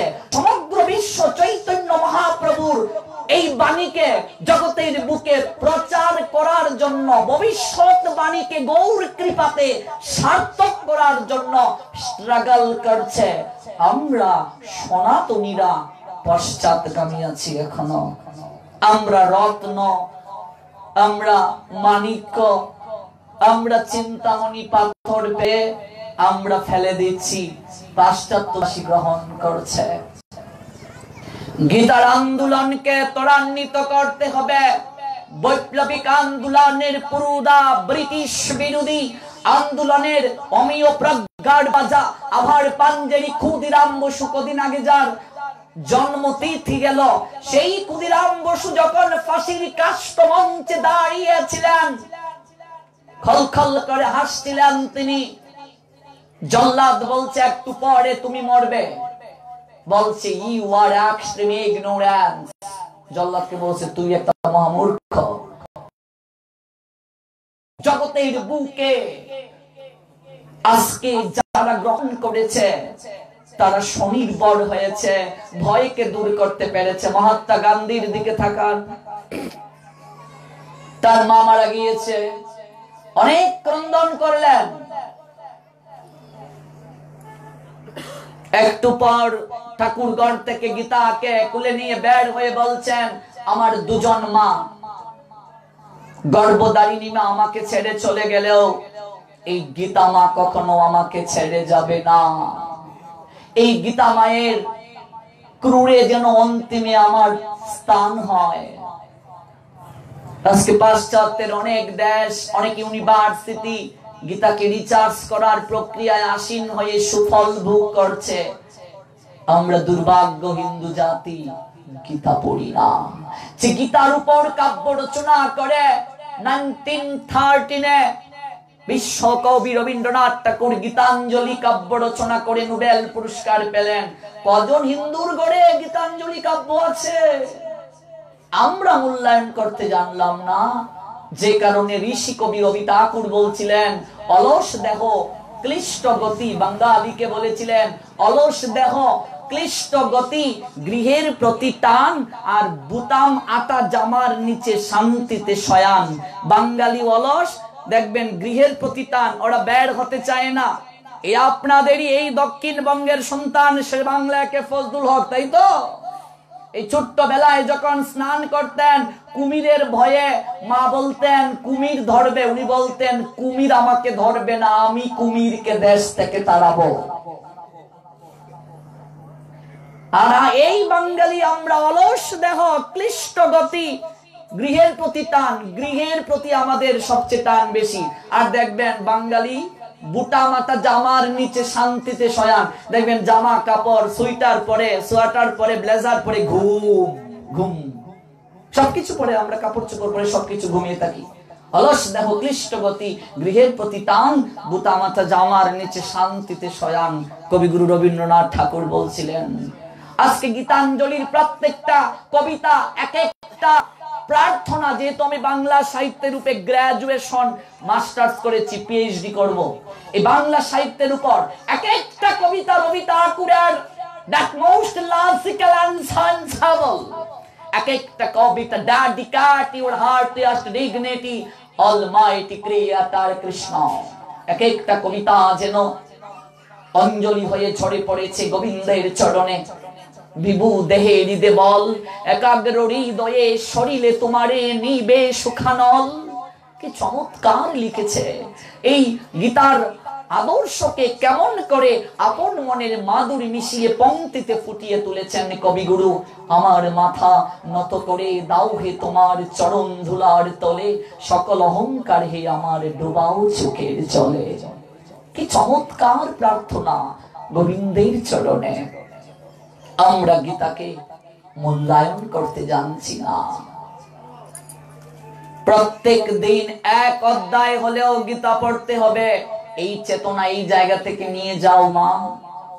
সংস্কৃত না পারো বাংলা অনুবাদটাই পড়ো, তাতেও মঙ্গল হবে। যারা সংস্কৃত পারেন না আর যারা মনে করছেন ভুল হবে সংস্কৃত পড়লে, তারা এই কুসংধারণা থেকে বের হয়ে আসুন। আমাদের একটা প্রবাদ আছে, বাজাইতে বাজাইতে বাইন, গাইতে গাইতে গাইন। এই জন্য হয়ে যাবে ধীরে ধীরে। কেবল যুক্ত হতে হবে ভগবানের সঙ্গে। যুক্ত থাকলে কখনো আপনি রিক্ত হবেন না। আপনি যদি থাকেন যুক্ত, কখনো হবেন না রিক্ত। রিক্ত মানে শূন্য, শূন্য হবেন না। যুক্তটাই আসল। যুক্ত খুবই ইম্পর্টেন্ট। এই শ্রীমদ্ ভগবত গীতা কোত্থেকে আসলো? গীতা, শ্রীমদ্ ভগবত গীতা, এই প্রত্যেকটা অক্ষরকে যদি ব্যাখ্যা করি তাতেও 7 দিনে শেষ হবে না। শ্রী, শ্রী দ্বারা কি বোঝানো হয়? ম দ্বারা কি বোঝানো হয়? দ দ্বারা কি বোঝানো হয়? ভ দ্বারা কি বোঝানো হয়? গ দ্বারা, ব দ্বারা, দ, গয়, দীর্ঘিকার, তয়াকার, এই প্রত্যেকটা অক্ষরের অর্থ কি, কোত্থেকে আসলো এগুলো? আমরা তো হুট করে গীতায় ঢুকে যাই। গীতার পূর্বে আগে প্রস্তুতি পর্ব আছে। এই প্রস্তুতি পর্বের কথা আমাদেরকে উপলব্ধি করা প্রয়োজন। চলুন একটু স্পর্শ করি। শ্রী, শ্রী শব্দের অনেকগুলো অর্থ রয়েছে। জীব গোস্বামী পাদের হরিনামামৃত ব্যাকরণ, শ্রী শব্দটির 25টি অর্থ পাওয়া যায়। 25 explained Shri. Number 1, explain, Shri দ্বারা সৌন্দর্যকে বোঝানো হয়েছে। কি সৌন্দর্য? যে সৌন্দর্যের কখনো বিনাশ নেই, চির সুন্দর। এই জগতের বুকে অনেক সুন্দর আছে মা, কিন্তু সমস্ত সুন্দরের একদিন বিনাশ হয়ে যাবে। একমাত্র চির সুন্দর হচ্ছেন আমার অনাদিরাদি শ্রী গোবিন্দ ভগবান, যাকে বলা হয় চির সুন্দর। ত্রিবঙ্গ বঙ্গিম রূপ বংশীদারী অপরূপ রসময় গুণনিধিশালী বর্ণ নব জলধর শিরসি কি পিচ্ছবর অলকাতে লক শুভাবায়ে পরিধানে পীতবাস বদনে মধুরোয়া সেন রূপ জগত মাতায় ইন্দ্র নীলজিনী কৃষ্ণ রূপকানি হেরিয়া কদম্ব মূলে সকিরে আমার না চলে চরণ মনোযুচাটন সংসার গেলাম ভুলে। সকিরে কদম তলে আমি কি হেরিলাম। শুদ্ধ মহাজন চমৎকার বর্ণনা করেছেন। এই যে শ্রী, এই শ্রী মানে সৌন্দর্য। জগতের বুকে অনেক সুন্দর আছে, সুন্দরী আছে, কিন্তু কেউ বলতে পারবেন এই চির সুন্দরী আর কেউ সুন্দরী নাই বলা যাবে? ঐশ্বরিয়া রায় বচ্চনের নাম শুনেছেন? আমাদের বয়সী ছেলে মেয়েরা তো নিশ্চয়ই শুনেছে, বাবা কাকা জেঠারাও শুনেছেন। একবার বিশ্ব সুন্দরী হয়েছিল। সাংবাদিক প্রশ্ন করছে, ম্যাম আপনার রূপের রহস্য কি? ঐশ্বরিয়া রায় কোনো কথা বলেন নাই, কেবল একটু মৃদু হেসেছিলেন। চঞ্চুটে হাসির রেখা দেখে সাংবাদিকের হৃদয়ে কম্পন শুরু হয়ে গিয়েছিল। এই কদিন পরে ঐশ্বরিয়া একটা অ্যাডভার্টাইজ করলো লাক্স সাবানের। সাংবাদিক মজা করে লিখলো, বিশ্ব সুন্দরীর হয়তো রূপের রহস্য লাক্স সাবান। আচ্ছা বলুন তো, এই যে আমরা এখানে অনেক সুন্দরী আছেন, অনেক সুন্দর আছেন, বলুন তো আপনাদের রূপের রহস্য কি? লাক্স সাবান, ডাব, লাইফ বয়, জীবাণুর জম, মুখে দিবার সেদা বেদা, হ্যানোলাক্স, এগুলো কি রূপের রহস্য? বিশ্ব সুন্দরীর রূপের রহস্য কি? কিছুই বলে নাই ঐশ্বরিয়া। সাংবাদিক মজা করে লিখেছে, মনে হয় লাক্স সাবান। আচ্ছা মনে করুন এই বরিশাল জেলা শহরে ঐশ্বরিয়া রায় এসেছে, অবস্থাটা কি হবে? 500 টাকা টিকেট। আমার বয়সী ছেলে মেয়েদের অভাব হবে না চাওয়ার মানসিকতা। বাবার পকেট কাটবে, বন্ধু বান্ধবের কাছ থেকে হাওলাত করবে বিশ্ব সুন্দরীকে দেখার জন্য। কাকা যেটা তাদের হৃদয়েও হয়তো বাকুম বাকুম করবে দেখার জন্য। একবার দেখে আসি। যে এখানে টিকিটের ব্যবস্থা নাই হরিকথায়। হরিকথাতে আমরা সহজে লোক আনতে পারি না। ঐশ্বরী রায় যখন আসবে, এরকম অ্যাডভার্টাইজ যখন করা হবে, অভাব হবে না। আমি খুব সহজ করে বুঝাবার চেষ্টা করছি, নতুবা বাংলা হিন্দি ইংলিশ সংস্কৃত শুরু করলে আমরা অনেকে বুঝবো না। একেবারে সহজ ভাষায় বোঝানোর চেষ্টা করছি বিষয়গুলো। মনে করুন ঐশ্বরিয়া রায়ের ভেতর থেকে আত্মাটা চলে গেল, আউট অফ সোল ঐশ্বরিয়া। এবার যদি কোনো আমার মতো ইয়াং ছেলেকে বলে তুমি ঐশ্বরিয়া রায়ের সঙ্গে 3 দিন থাকো, কেউ থাকতে রাজি হবে? But why? কেন? যে সুন্দরীকে দেখার জন্য 500 টাকা টিকিট কেটে আপনি যাবেন ভোলা জেলা শহরে, তার ভেতর থেকে আত্মা চলে যাওয়ার কারণে আপনি তার সঙ্গে থাকতে পারবেন না। আচ্ছা আত্মা চলে যাওয়ার পর মেডিকেল সায়েন্স বলছে, জানেন কি কত ঘন্টা পরে দেহটা পচে দুর্গন্ধ বের হয়? এখন তো বিভিন্ন কেমিক্যাল দিয়েও রাখা যায়, সংরক্ষিত করা যায়। 3 দিন বলছি, 3 দিন পর অবস্থা কি হবে? পচে নিশ্চয়ই দুর্গন্ধ বের হবে। এবার যারা ফগো মারছেন, বাহ ফগো, ফগো মারুন, দেখুন ঐশ্বরিয়া রায়ের শরীর থেকে দুর্গন্ধ যায় কিনা। পচার দুর্গন্ধ ফগো মারলে যাবে কেন? তাহলে ঐশ্বরিয়া রায়ের রূপের রহস্য কি? পচে দুর্গন্ধ, গলিত হয়ে যাবে, সৌন্দর্য নষ্ট হয়ে যাবে। তাহলে ঐশ্বরিয়া রায়ের রূপের রহস্য কি? আত্মা। Extreme thank you so much, তিনি আনসার দিয়েছেন। আত্মা, আত্মা হচ্ছে রূপের রহস্য। The soul is extreme mitochondria and source of energy here.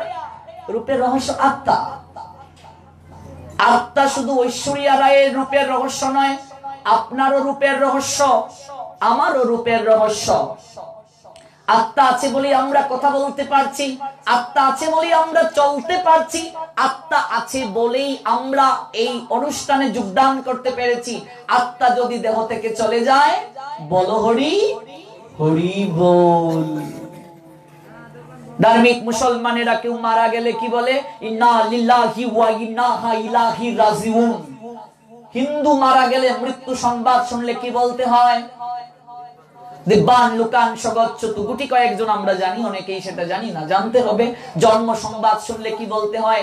মৃত্যু সংবাদ শুনলে কি বলতে হয়? কোন কাজ শুরু করার পূর্বে কি দিয়ে শুরু করতে হয়? প্রত্যেক বিষয় আছে আমাদের বৈদিক সংস্কৃতিতে। আত্মা আছে বলেই কথা বলতে পারছি, চলতে পারছি। আত্মা আছে বলেই সমস্ত কার্য সম্পাদন আমরা করতে পারছি। তাহলে ভেবে দেখুন, আত্মার কারণে আপনি সুন্দরী, আপনি সুন্দর। আত্মার কারণে আপনি চলতে পারছেন, আত্মার কারণে আপনি কথা বলতে পারছেন, আত্মার কারণে আপনি অনুষ্ঠানে আসতে পারছেন, আত্মার কারণে আপনার জীবন নির্বাহ হচ্ছে। যার কারণে আমি সুন্দর, যার কারণে কথা বলতে পারছি, যার কারণে আমি সমস্ত কার্য সম্পাদন করতে পারছি, এই আত্মাকে আমরা জানার চেষ্টা করি না। হরি বল। এটাই প্রথম, যেটাকে আত্মজ্ঞান লাভের প্রক্রিয়ায় আসীন হওয়ার কথা শাস্ত্র বলছে। ডিসকভার ইয়োরসেলফ, প্রথম শিক্ষা, নিজেকে জানার শিক্ষা, যেটা সনাতন গোস্বামীপাদ গৌর হরিকে দর্শন করার পর প্রণাম দিয়ে বলেছিলেন, কে আমি কেন মুরে যারে তাপত্রয়ে। ও গৌর হরি, আমি কে, কোত্থেকে এলাম, সংসারে কষ্ট পাই না, কেন আমাকে কষ্ট পেতে হয়, আমি কে, এই তত্ত্বটা প্রথম জানতে হবে। এই শ্রী মানে সৌন্দর্য, যে সৌন্দর্যের কোনো শেষ নাই। জগতের সমস্ত সৌন্দর্য শেষ হয়ে যায় আত্মা যদি দেহ থেকে চলে যায়। এই জন্য মনে রাখতে হবেন, যিনি ভগবান হবেন তার কখনো সৌন্দর্য নষ্ট হবে না। ভালো করে বুঝুন কি বলছি। যিনি ভগবান হবেন তার 6টা যে সমগ্র গুণ, বিশেষ গুণ থাকার কথা, তার মধ্যে প্রথম গুণটাই সমগ্র শ্রী, তার কখনো সৌন্দর্য নষ্ট হবে না। অর্থাৎ ভগবান যিনি হবেন তিনি কখনো বৃদ্ধ হবেন না। ভগবান রামচন্দ্রের কোন চিত্রপটে বৃদ্ধের ছবি আছে? আমার কৃষ্ণচন্দ্রের, গৌর হরির আছে বৃদ্ধের ছবি? যারা বৃদ্ধ হয়ে গেছে এবং যারা ভগবান বলে দাবি করছে তারা ভগবান নন। ভগবানের কখনো দাড়ি গজাবে না, গুফ গজাবে না। Understand what I say? বুঝতে পেরেছেন কথা? ভগবানের কখনো দাড়ি গুফ গজাবে না। কৃষ্ণের কোন চিত্রপটে দাড়ি গুফ আছে? রামচন্দ্রের, গৌর হরি? ভগবানের কখনো মৃত্যু নাই, সমাধি থাকবে না। ভগবানের জন্ম সাধারণ মানুষের মতো জন্ম নয়। এগুলো একটা শব্দকে ব্যাখ্যা করলে ঘন্টার পর ঘন্টা লেগে যাবে। ধারাবাহিকভাবে শুনতে হবে মনোযোগ সহকারে। 1 মাস ক্লাস দিলে আমূল পরিবর্তন হয়ে যেত এই জায়গায়। এই জন্য বলছিলাম আপনাদের শিশু শ্রেণী থেকে শুরু করতে হবে। যে সে পরিস্থিতি আমরা পরিবেশ এখানে দেখলাম, শিশু শ্রেণীতে ভর্তি হওয়ার জন্য আগে কোয়ালিফিকেশন অর্জন করতে হবে। কথায় কষ্ট নিয়েন না, কিন্তু আপনাদের মাঝে শ্রদ্ধা আছে, আমার খুব ভালো লেগেছে সেটা। আপনাদের মাঝে পরিবর্তনের ইচ্ছে আছে, এটা খুব ভালো লেগেছে আপনাদের কাছে এসে। এবং অতীব সৌভাগ্য আপনাদের সাহচর্য পাওয়াটা। এই যে একদিনে তিলক পরিবর্তন হয়ে গেল, সবার কপালে তিলক, তিলক বিহীন কপাল শ্মশান সদৃশ। হরি বল। গৌর হরির শিক্ষা সমগ্র শ্রী। এই সমগ্র শ্রী কেবলমাত্র আমার পরমেশ্বর ভগবান কৃষ্ণের মাঝে আছে। আর এই শিক্ষাটা কে প্রদান করেন? শ্রীমদ্ ভগবত গীতা। এই জন্য গীতা, যার পূর্ণ নাম শ্রীমদ্ ভগবত গীতা, এই শ্রী দ্বারা সৌন্দর্য অর্থাৎ সমগ্র সৌন্দর্যকে ইঙ্গিত করা হয়েছে। এই গ্রন্থের মাঝে সমগ্র সৌন্দর্য নিহিত, এই জন্য শ্রী। কোন জায়গায় ডাবল শ্রী দেখবেন, শ্রী শ্রী রাধা মদন মোহন জিওর বা জিউ মন্দির, এরকম আছে না? ডাবল শ্রী কেন?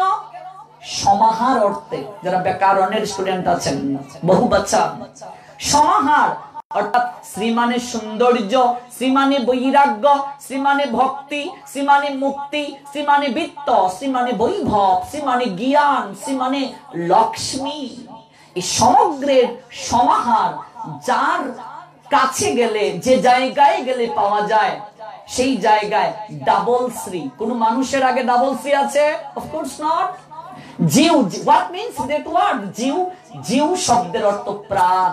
এই জন্য মন্দির নিষ্প্রাণ নয়, এটা চিন্ময় জায়গা। এই জন্য জিওর দেখবেন শব্দটা লেখা থাকে মন্দিরের।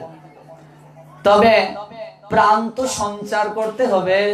সঠিকভাবে যদি সেবা পূজা না হয়, বিগ্রহে যিনি সেবা পূজা করবেন তার যদি আচরণ না থাকে তাহলে তো আর হবে না।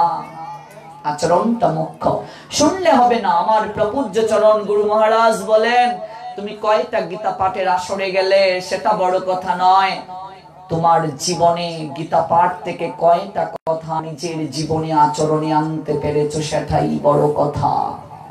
পরিবর্তন কতটুকু করতে পারলে। শ্রীমানের সৌন্দর্য, যে সৌন্দর্যের কোনো বিনাশ নেই। এই জগতে কোন মনুষ্য জীব কখনো চির সৌন্দর্যের অধিকারী হতে পারে না।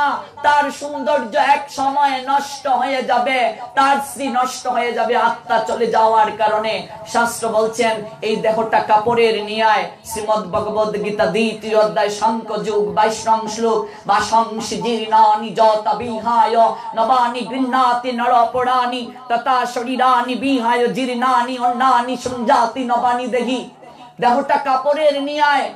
মানুষ যেমন জীর্ণ বস্ত্র পরিত্যাগ করে নতুন বস্ত্র পরিধান করে, আত্মাও তেমনি জীর্ণ শরীর ত্যাগ করে নতুন একটা শরীর ধারণ করে। দেহ মানে বস্ত্র কিংবা কাপড়ের ন্যায়। এই যে রাসলীলা কদিন আগে গেল, তার আগের যে লীলাটা বস্ত্র হরণ লীলা, এই বস্ত্র হরণ লীলা নিয়ে বিশেষ করে আমাদের বয়সী ছেলে মেয়েরা যারা কলেজ ইউনিভার্সিটিতে পড়ে তাদেরকে বিভিন্ন প্রশ্নের সম্মুখীন হতে হয়। অনেকেই বলেন এই কথাগুলো, তোদের কৃষ্ণ কেমন তার আচরণ, কেমন তার ক্যারেক্টার, সে গোপীদের বসন হরণ করে নিল। কৃষ্ণের 16,108 জন মহিষী কি করে হয়? তারপর আরো প্রধান এত মহিষী, এগুলো রেখেও আরেকজনের সঙ্গে তার অ্যাডমায়ারিং চলে, লাভ এফিয়ার। কারণটা কি? উত্তর দিতে আমরা পারি না। 16,108 মহিষীকে বস্ত্রহরণ লীলার মাধ্যমে আজকে সমাজের বুকে আমার কৃষ্ণের চরিত্রে কালিমা লেপন করা হয়। মূর্খ যারা, তারা বুঝে না এই বস্ত্র মানে শুধু কাপড় নয় বাবা, এই বস্ত্র মানে দেহ। তাছাড়া একটা কথা মনে রাখতে হবে, কৃষ্ণ বৃন্দাবনে লীলা বিলাস করেছেন 9 বছর 8 মাস। কত বছর? 9 বছর 8 মাস। আছে কোথায়? গোপাল চম্পু গ্রন্থে। কে লিখেছেন? জীব গোস্বামী পাদ। গোস্বামীগণের গ্রন্থ ব্যতীত আর কোন গ্রন্থ থেকে রেফারেন্স দিলে হবে না, বৈদিক গ্রন্থ থাকতে হবে। গোপাল চম্পুতে জীব গোস্বামী পাদ বলছেন, কৃষ্ণ বৃন্দাবনে লীলা বিলাস করেছেন 9 বছর 8 মাস। এমনকি রাস যখন হয়েছিল, কৃষ্ণের বয়স ছিল 9 বছরের নিচে। কয় বছরের নিচে? 9 বছরের নিচে। রাধারানীর বয়স ছিল 7 বছরের নিচে। 7 বছরের নিচে কোন বাচ্চা যদি একে অপরকে কিস করে, এমব্রেস করে, জড়িয়ে ধরে, সমাজ কি কখনো খারাপ চোখে দেখে? No a work, no create sensible power. Our sense is most intoxicating and stimulant. Our sensible power increasing anytime it touch the adolescent girl and boy. But Krishna and Radha's year 7 and 9 তার একেবারে নিচে। No create emotionally, no create conjugally, emotionally power, sensible power, controlling that is. কাজী যারা বলছেন তারা শাস্ত্র জানেন না। 7 বছরের নিচে ছিল রাধা রানীর বয়স। তাছাড়া রাধা কে, এটা অনেক জটিল তত্ত্ব। এটা ইউনিভার্সিটির ক্লাস, সব জায়গায় বলার নয়, একটু স্পর্শ করছি। যিনি কৃষ্ণ তিনি রাধা। লীলারস আস্বাদিতে দুই দেহধারী, যেটা চৈতন্য চরিতামৃতে কৃষ্ণদাস কবিরাজ গোস্বামী পাদ এক লাইনে উত্তর দিয়ে দিয়েছেন। যে সকল কুলাঙ্গারের দল এই রাধা নামের চরিত্রে কালিমা লেপন করে, ভগবান কৃষ্ণের চরিত্রে কালিমা লেপন করে, রাধা গোবিন্দের প্রেমটাকে কানে রূপান্তরিত করে, তাছাড়া কিছু মূর্খদারি দেখবে সঙ্গীত শিল্পী পরিচালকেরা, এই যে কদিন আগে গান নিয়ে ট্রল হলো, দেখেছেন? গান নিয়ে কি সর্বতমঙ্গল রাধে বিনোদিনী রায়। তারপর এখানেই শেষ নয়, তার একটা পদ আছে, কদম গাছে উঠতে আছে কানু হারাম জাদা জলে যাইও না গোরাই। বেয়াদবের বাচ্চা কানু হারাম জাদা। কানু শব্দকে বুঝতে গেলে অনন্তকাল তোকে আসতে হবে, জাগতিক পাণ্ডিত্য দ্বারা কানুকে চিনা যাবে না। বাজার থেকে বেদ বেদান্ত গীতা ভাগবত চৈতন্য চরিতামৃত এনে পরে যদি সাধু হওয়া যেত, ভগবানকে জানা যেত। সরকার এত টাকা খরচ করে মেডিকেল কলেজ কেন গড়লো?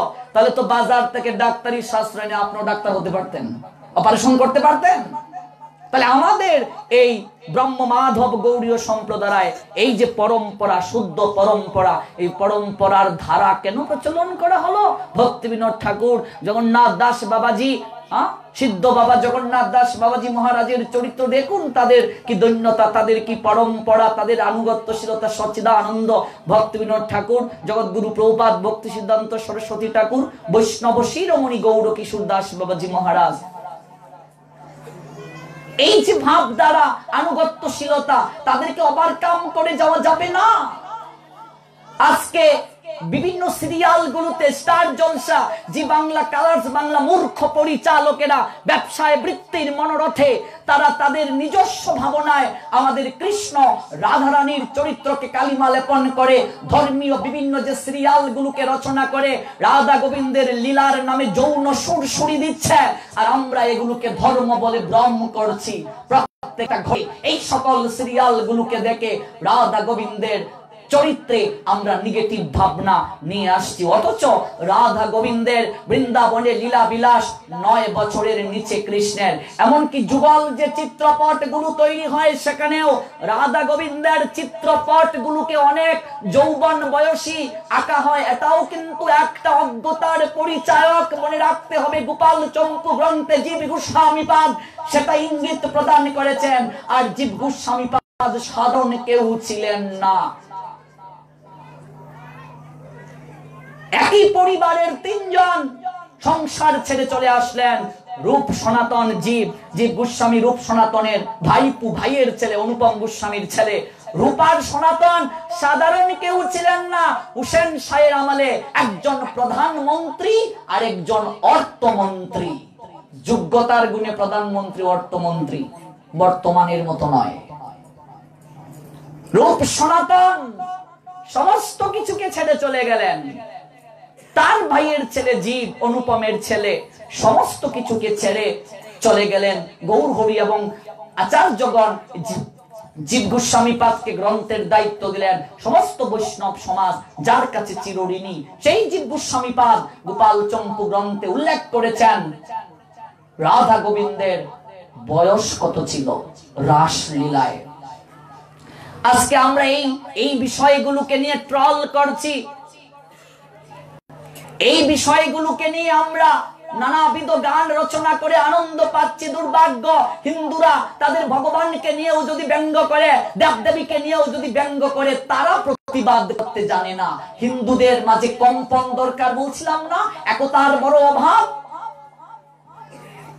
ভগবানকে নিয়ে যদি কটূক্তি করে, সেখানেও আমরা যোগ্য জবাব দিতে পারি না। তার একটাই কারণ, আমরা শাস্ত্র পড়ি না। তার একটাই কারণ, আমাদের আচরণশীল সাধু সঙ্গের বড় অভাব। বস্ত্র হরণ লীলা প্রসঙ্গে এসেছে। বস্ত্র মানে দেহ, গীতায় গোবিন্দ বুঝিয়ে দিলেন। বস্ত্র হরণ মানে কি? এই কামনার দেহটাকে হরণ করা। রাসে অংশগ্রহণ কেবল তারাই করতে পারবে যাদের দেহে বিন্দু মাত্র কাম নেই। আজকে বিভিন্ন কীর্তনে যেভাবে সাজে গুজে রাস দেখানো হয়, আমি কীর্তনিয়া পার্টির প্রতি সম্মান রেখে কথাগুলো বলছি। অষ্টসখী, নবসখী, ইন্টারনেট সার্চ করে দেখবে একটা কীর্তনিয়া পার্টি বের হয়েছে ইন্ডিয়াতে, যার নাম ডিজে মহিলা পার্টি। যেভাবে এই গৌর হরির সংকীর্তনটাকে কলুষিত করছে তারা আধুনিক ভাবধারায়, আমাদের বয়সী ইয়াং ছেলেপিলে তারা গিয়ে কীর্তনে বসলো, শীষ দিল। উকি মেরে যদি কেউ শীষ দিয়ে যায়, বুঝেনি সে তোর ভালোবাসা চায়। বাহ, চলছে। রাস কাকে দেব? কমিটি সিদ্ধান্ত নিল কাকে আর দেবে, ওই পার্টিটাকেই দিয়ে দাও। ইয়াং ছেলেপিলে রাত্রিবেলা অভাব হবে না। সেজে গুজে রাস দেখালাম। রাসের চাবি কার কাছে দিয়ে গেলেন? গৌর হরি সরগোস্বামী পাদের কাছে। আমি রাস দেখাই সেজে গুজে, রাস ব্যাখ্যা করি, পা থেকে মাথা পর্যন্ত কামনার দুর্গন্ধ, শরীর থেকে বের হয়ে পড়তে পড়তে কামনা, বিপরীত লিঙ্গ দেখলে সেন্সেবল পাওয়ার ইনক্রিজিং হয়ে যায়। আমি রাস দেখানোর ক্যাপাবল অ্যাচিভ করেছি। প্রস্রাব করে জল নেই না, ল্যাট্রিন থেকে এসে স্নান করি না, আমি রাস দেখানোর যোগ্যতা অর্জন করছি। অকাদ্য কুকাদ্য গ্রহণ করি। আপনি যখন কীর্তন দেবেন, কীর্তন চলাকালীন সময়ে আয়োজনকারী ভক্ত যারা, তারা কি কেউ মাছ মাংস খাবে? কথা বলেন, খান আপনারা? যজ্ঞ হচ্ছে পারমার্থিক মঙ্গলের জন্য। যারা কীর্তন পরিবেশন করছে তারা তো মফিজ মিয়ার গড় থেকে ডিমের মামলেট, তারপর হচ্ছে সবকিছু খেয়ে দে কীর্তন করছে, সুটটানো চলে, গাজাও চলে। আপনি থাকলেন পিওর এন্ড পিসফুল। আর যার মুখে নাম শুনবেন, তার মুখ থেকে গাজার গন্ধ বের হবে, তার মুখ থেকে সিগারেটের ধোঁয়া বের হবে, আর মুরগির চরণও সেবা হবে, আর পরিবর্তন হয়ে যাবে এত সহজে। কীর্তন গুরু সমাজের বুকে কি পরিবর্তন করছে? তাহলে কি কীর্তনের বিরোধী? Of course not. কলি যুগের ধর্ম হয় নাম সংকীর্তন, অবশ্যই সংকীর্তনের প্রয়োজন আছে, কিন্তু ভক্তির 64টা অঙ্গের মাঝে প্রথম হচ্ছে শ্রবণাক্ষ ভক্তি। শ্রবণ করতে হবে তোমাকে ভগবানের কথা। শুদ্ধ ভক্তের শ্রীমুখ থেকে আমরা যখন শ্রবণ করব, শুদ্ধ ভক্তের কথার মাঝে পাওয়ার আছে, পাওয়ার। ভুলে চার হৃদয়ে বিদ্ধ করবে, পরিবর্তন হবেই হবে, পরিবর্তন হবে। আচরণশীল শুদ্ধ ভক্তের এটাই ক্ষমতা। এই জন্য আগে কীর্তনের আগে শ্রবণ করতে হবে। হরি কথা শ্রবণ করুন, কীর্তনের নিয়ম জানুন, গৌর হরি সম্পর্কে জানেন, তাহলে দেখবেন কীর্তনের প্রতি শ্রদ্ধা জাগবে। কীর্তন তো অবশ্যই প্রয়োজন, নাম কীর্তন, কিন্তু এই নাম কীর্তনটা সেকেন্ড স্টেপ। প্রথম হচ্ছে শ্রবণ, তারপর কীর্তন। আগে শ্রবণ করতে হবে, কীর্তনের আগে ভাগবত পাঠের ব্যবস্থা করতে হবে, শুদ্ধ ভক্তের শ্রীমুখ থেকে শোনার ব্যবস্থা করতে হবে। যত বেশি আমরা ভগবানের কথা শুনবো, হৃদয়ে মাঝে তত পরিবর্তন আসবে আমাদের।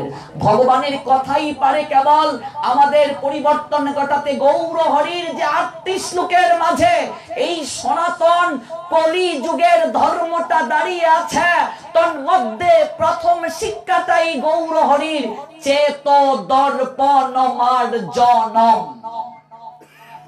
চিত্তরূপ দর্পণ মার্জন করতে হবে। চেত মানে চিত্ত, চিত্ত মানে হৃদয় মা, দর্পণ মানে হচ্ছে আয়না। আয়নায় যদি ময়লা জমে, নেত্রে দ্বারা পরিষ্কার করতে পারবে। হৃদয়ের মাঝে যদি ময়লা জমে, সার্ফ এক্সেল দ্বারা পরিষ্কার করা যাবে। সাবান, হুইল, চাকা ওয়াশিং পাউডার হবে পরিষ্কার হৃদয়ের ময়লা। তো হৃদয়ের ময়লা জমেছে কিভাবে বুঝবো? হৃদয়ের ময়লা আছে বলেই তো সাধুদের প্রতি সম্মান নেই। সাধু সেবা কি করে করতে হয় জানি না। হৃদয়ের মাঝে ময়লা আছে বলেই তো ভগবানের কথার প্রতি রুচি জাগে না। হৃদয়ের মাঝে ময়লা আছে বলেই তো ভক্তি হৃদয়ের মাঝে উদিত হয় না। এট ফার্স্ট চিত্তরূপ দর্পণটাকে মার্জন করতে হবে। কি দ্বারা মার্জন করব? গৌর হরি শিক্ষা দিলেন, নাম নামকারী বহুদা নিজ সর্বশক্তি। ভগবান তার সমস্ত শক্তি তার নামের মাঝে অর্পণ করে দিয়ে দিয়েছেন। All power, dedicate his name. Say, Almighty Creator, Chaitanya Mahaprabhu, সমস্ত শক্তি অর্পণ করে দিয়ে দিয়েছেন। আমার কর্তব্য কি? তত্র পিতা নিয়মিতা স্মরণেন কালা। কালাকালের বিচার নাই, জপ করতে হবে, স্মরণ করতে হবে, মনন করতে হবে।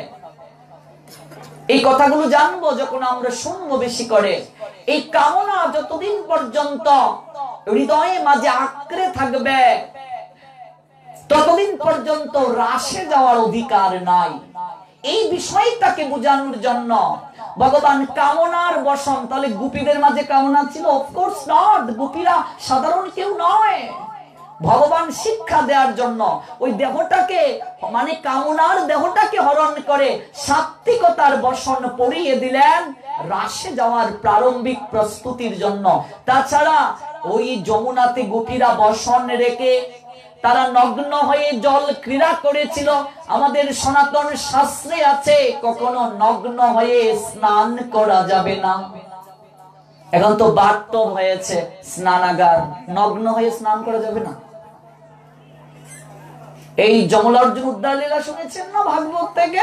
কুবেরের দুই সন্তান মদ খেয়ে সরোবরের মাঝে নগ্ন হয়ে ক্রীড়া করেছিল। দেবর্ষি নারদ পাশ দিয়ে গেলেন, সাধুকে দেখেও যথাযোগ্য সম্মান করলো না। কৃপা আশীর্বাদ দিলেন, এটা অভিশাপ না, কৃপা করলেন। যা, এত যেহেতু কাপড় খুলে থাকার ইচ্ছে, যা বৃক্ষ কুলে জন্ম নে, কাপড় পরতে হবে না, রুদ্রে পূর্বে বৃষ্টিতে ভিজবে। চরণ ধরে ক্রন্দন করেছিল কুবেরের দুই তনয়। পরবর্তীতে দেবর্ষি নারদ তাদেরকে কৃপা করে বললেন, বৃক্ষ কুলে জন্ম নেবে, অর্জুন কুলে তোমরা যাবে। যে জায়গায় তোমাদের জন্ম হবে সেই আঙ্গিনায়, যে আঙ্গিনায় আমার গোবিন্দ বাল্য লীলা সম্পাদন করবেন। যশোদার আঙ্গিনায় এসে তারা আড়াআড়ি যমজ অর্জুন বৃক্ষ হয়ে জন্ম নিলেন। পরবর্তীতে গোবিন্দের পদস্পর্শে তারা উদ্ধার পেলেন, শিক্ষা দিলেন নগ্ন হয়ে স্নান করা যাবে না। ব্রজগোপীদেরকে দিয়েও গোবিন্দ শিক্ষা দিলেন, বসনকে হরণ করে নিলেন, শাসন করলেন। কাজেই এখানে বিন্দু মাত্র কামনা ছিল না। যারা গোবিন্দের এই লীলাতে কামনার গন্ধ খুঁজে তারা কামাতুর, তারাই লম্পট। কামনার বসনটাকে হরণ করে সাত্বিকতার বসন পরিয়ে দিলেন। তাছাড়া আমাদের বয়সী ইয়াং ছেলেরা বলে, কৃষ্ণ করলে লীলা আমরা করলে লীলা। কৃষ্ণ যদি 16,108 ময়ূষীকে নিয়ে লীলা করতে পারে, আনন্দ করতে পারে, আমরা কেন পারবো না? কৃষ্ণের সঙ্গে তুমি তুলনা দাও। কৃষ্ণ তো 16,108 ময়ূষীর গড়ে একই সময়ে থাকলো। তুই 3টা বিয়ে করে দেখ, তোর চাপা ভেঙে যাবে। 3টায় তোর গালে এমন থাপ্পড় দেবে তোকে খুঁজেই পাওয়া যাবে না, আঙ্গুর থেকে কিসমিস হয়ে যাবে তুই। ভগবান কৃষ্ণ 6 দিনে, তার বয়স যখন 6 দিন ছিল তখনই পুতনা রাক্ষসীকে বধ করেছিলেন। ভগবান কৃষ্ণ 3 মাস বয়সে শকাতাসুরকে বধ করেছিলেন। 1 বছর বয়সে তৃণাবর্তকে বধ করেছিলেন। 5 বছর বয়সে অগাসুরকে বধ করেছিলেন। 7 বছর বয়সে কনিষ্ঠ অঙ্গুলি দ্বারা গিরি গোবর্ধনকে তুলে রেখেছিলেন 7 দিন 7 রাত। যারা ভগবান বলে দাবি করছে, 7 সেকেন্ড একটা ইট তুলে ধর দেখি তোর ক্ষমতা কতটুকু। কার দেখ নাই নাক মুখ ঠাকুর চিনিস না? এই ভাবনা থেকে বের হয়ে আসতে হবে। ঈশ্বর পরম কৃষ্ণ সচ্চিদানন্দ বিগ্রহ অনাদির আদি গোবিন্দ সর্বকারণ কারণ। ব্রহ্মা অপরাধ করে এই শ্লোকের মাধ্যমে মার্জনা চেয়েছিলেন। ব্রহ্ম সংহিতার 5ম অধ্যায়ের 1 নং শ্লোক, একেবারে পৃষ্ঠা সহ শ্লোক সহ বলে যাব গুরু কৃপায়। আজকে আমরা শাস্ত্রগুলো না পড়ার কারণে এই সমস্যাগুলো থেকে হচ্ছে। তাই বস্ত্র কিরান লীলায় কখনো কামের গন্ধ খুঁজা যাবে না। রাসলীলা কামনার বসনকে হরণ করে সাত্ত্বিকতার বসন পরিয়ে গোবিন্দ দেখিয়ে দিলেন রাসে প্রবেশ করতে গেলে ওই কাম কামনার জগৎ থেকে তোমাকে বের হয়ে আসতে হবে। এই জন্য রাসের প্রারম্ভিক লীলাটা হচ্ছে বস্ত্রহরণ লীলা। আমরা যখন ভাগবতে প্রবেশ করে শুনবো এই লীলা কথাগুলো, তখন আমরা বুঝবো। এই তারিখে যেহেতু প্রথম এসেছি, কেবল প্রারম্ভিক কথাগুলো বলছি, অর্থাৎ পাত্র প্রস্তুতের কথাগুলো বলছি, তারপরে এই সকল লীলা কথা আমাদেরকে স্পর্শ করতে হবে। বলছিলাম শ্রীর কথা, জগতের বুকে কেবলমাত্র অনাদিরাদি শ্রী গোবিন্দ ভগবান কৃষ্ণ, তার সৌন্দর্যের বিনাশ নেই, জগতের বাকি সমস্ত সৌন্দর্য নষ্ট হয়ে যাবে। আত্মাই সেই সকল সৌন্দর্যের সোর্স অফ এনার্জি, আত্মাই সকল সৌন্দর্যের উৎস। অথচ আত্মাকে অবহেলা করে আমরা মূর্খের মতো এই জড়দেহের খাঁচাটিকে আমরা আমাদের প্রকৃত স্বরূপ বলে ভ্রম করছি। ভুলে গেছি পাখিটির জন্যই খাঁচা, খাঁচার জন্য পাখি নয়। পাখি যতদিন আছে খাঁচার মূল্য আছে, আত্মা যতদিন আছে দেহের মূল্য আছে। আত্মা দেহ থেকে চলে গেলে দেহের কোনো মূল্য নাই। তাই দেহের যেমন যত্ন নিতে হবে, আত্মারও যত্ন নিতে হবে। আত্মারও খাবার দাবার আছে, আত্মারও যত্ন আছে, আত্মাও খায়। এটা কেমন কথা? মনে করুন আপনাদের ইলিশা বাজারের এক দাদা নতুন বিয়ে করলেন। হঠাৎ করে বৌদি দাদাকে বায়না ধরেছে, অগো শুনছো, আমি ইন্টারনেটের মাধ্যমে সংবাদ পেলাম বরিশালে একটা বাণিজ্য মেলা হচ্ছে, তুমি কি আমায় নিয়ে যাবে? নতুন নতুন বৌদি দাদাকে বলছে, চলো স্পিড বোট করেই যাই। বাণিজ্য মেলা ঘুরতে ঘুরতে হঠাৎ বৌদি বলছে দাদাকে, অগো শুনছো, আমার না একটা জিনিস চয়েস লেগে গেছে। কি? ওই যে দেখো একটা খাঁচার মাঝে ময়না পাখি দেখা যাচ্ছে, এটা আমায় কিনে দেবে? দাদা বলছে, নতুন নতুন বউ বায়না ধরেছে, যদি কিনে না দেই একটা সম্মানও তো প্রশ্ন আছে। সারা জীবন বলবে, দেখেছি না মুরুটটা, নতুন নতুন তোমার সঙ্গে ঘুরতে গিয়েছিলাম, একটা বায়না ধরেছিলাম, এটাও তো দাওনি কিনে। দাদা বলছে, যা ইচ্ছে তা বায়না করো, সব কিনে দেব। এবার খাঁচা সহ পাখি কিনে দিয়ে স্পিড বোট করে ইলিশা বাজারে প্রত্যাগমন। এবার বৌদি পাখিকে যত্ন করে খাবার দাবার দেয়। ময়না পাখি কথা বলতে পারে, বুলি শেখালে। পাখিকে খাবার দাবার দেয়, যত্ন নেয়, খাঁচাকেও যত্ন নেয়। বিয়ের পর দিরাগমনে যাওয়া হয় নাই। দিরাগমন বুঝো মা? আমাদের সিলেট অঞ্চলে বলে ফেরা যাত্রা। বিয়ের পর যে আবার জামাইকে নিয়ে যেতে হয়, তো বিয়ের পর যাওয়া হয় নাই। এবার ওই বৌদির ছোট ভাই এসেছে, হেরে ছুট দি, বাবা তোকে পাঠিয়েছে যাওয়ার জন্য, তোরা দিরাগমনটা এখনো শেষ করিসনি, ঝামেলা ঝামেলা বলে বলে জামাইবুর ব্যবসার অজুহাত দিয়ে দিয়ে এই তারিখে না গেলে হবেই না। বলছে, যাবো তো ঠিকই রে, আমি একটা কথা ভাবছি। কি ভাবছস? আমার এত স্বাদের ময়না পাখি কোথায় রেখে যাই? এমন সময় এই বৌদির বড় যা বুঝো, বড় যা একটু বুদ্ধি কম, সরল, বোকা, আমাদের সিলেটি ভাষায় ব্যাককল টাইপের। এই ইলিশা বাজারের বড় বৌদি, আবার ইলিশা বাজারের কোনো বড় বৌদি বলবেন না আপনাদেরকে ব্যাককল বোকা বলতেছি, একটু সরল। সে এসে বলছে, হেরে ছোট, বাবার বাড়ি যাবি, যা না, এত ভাবছিস কেন? বর্দি, যাবো তো ঠিকই গো, কিন্তু খাঁচাটিকে কোথায় রেখে যাই বলো? আরে বোকা মেয়ে, এটা নিয়ে ভাবতে হয়? আমার কাছে রেখে যাবে, আমি 1 মাস দেখাশোনা করব, যা তুই ঘুরে আয়। আচ্ছা বর্দি, তোমাকে একটা কথা বলি। বলছি, কি রে? বলছে, আচ্ছা বর্দি, তুমি কি খাঁচাটিকে দেখাশোনা করতে পারবে? পারবো না মানে? ঢের পারবো, যা 1 মাস বাবার বাড়ি থেকে ঘুরে আয়, 1 মাস ঘুরে আসবি। এবার আমার ইলিশা বাজারের ছোট দাকে নিয়ে ছোট বৌদি বাবার বাড়ির উদ্দেশ্যে রওনা করলেন। বড় যাকে বুঝিয়ে দিয়েছে খাঁচাকে দেখাশোনা করার জন্য। আর ইলিশা বাজারের বড় বৌদিও ব্যাককল, বুদ্ধিশুদ্ধি কম, সরল টাইপের বোকা।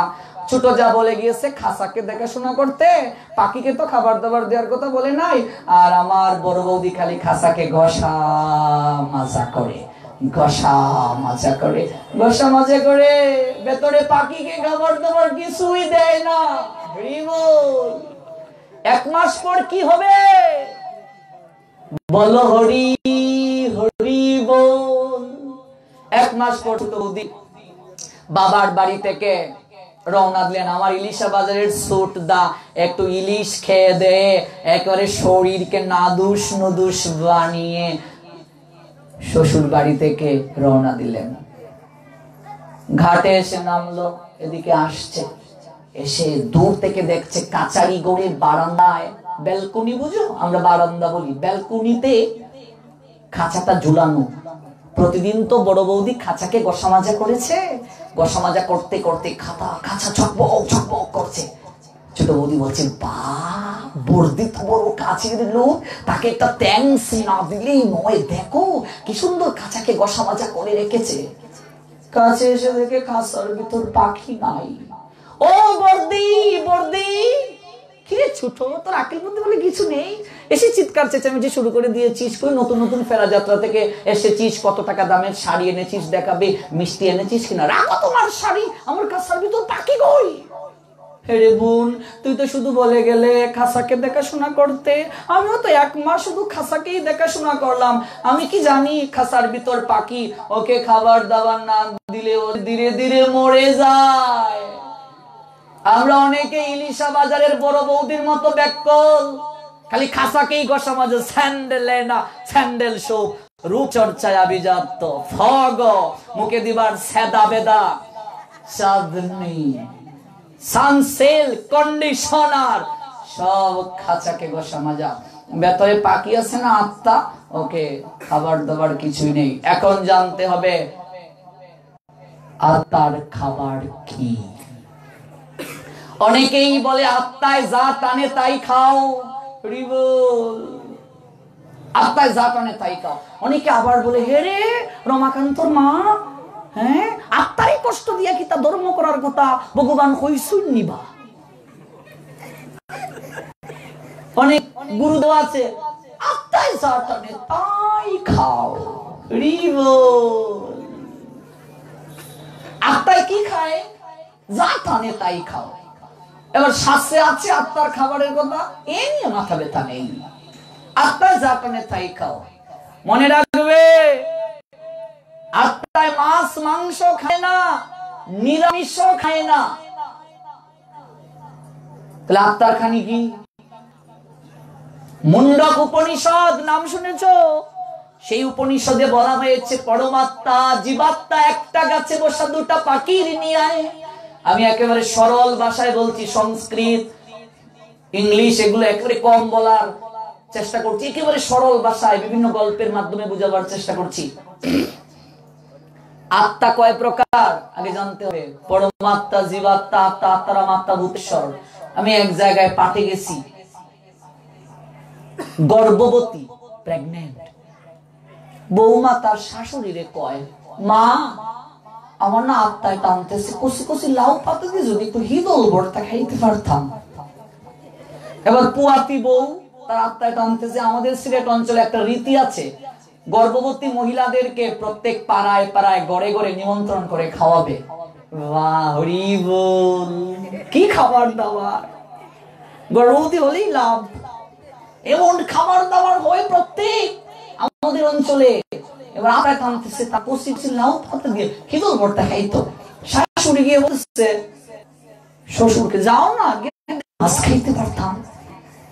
আবার দেখবেন কিছু কিছু লোক বলে, মারা গেল বাবা, ও কাকা বাবু আমার বাবা মারা গিয়েছে, শ্রাদ্ধটা কি করব?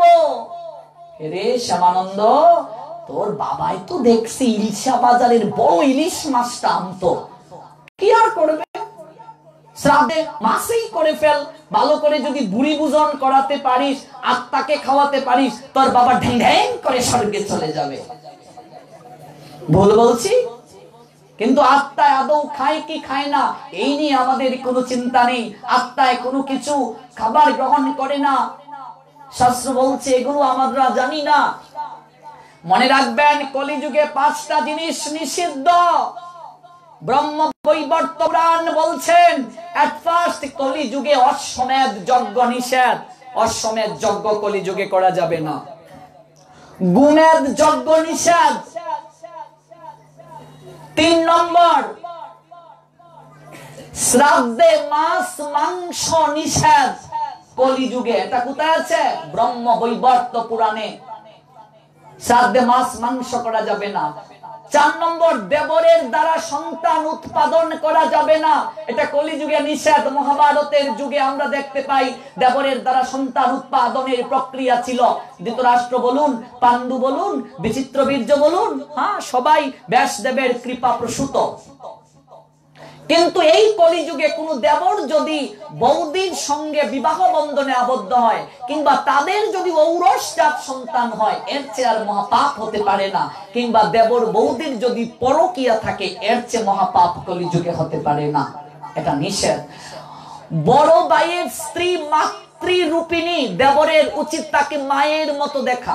বড় ভাই পিতৃ সমতুল্য, পিতার অবর্তমানে মায়ের অবর্তমানে বড় ভাই আর বড় বৌদি সংসারের দিক নির্দেশক, দিক নির্দেশিকা হয়। ব্রহ্ম বৈবর্ত পুরাণ বলছেন কলিযুগে দেবরের দ্বারা সন্তান উৎপাদন নিষেধ।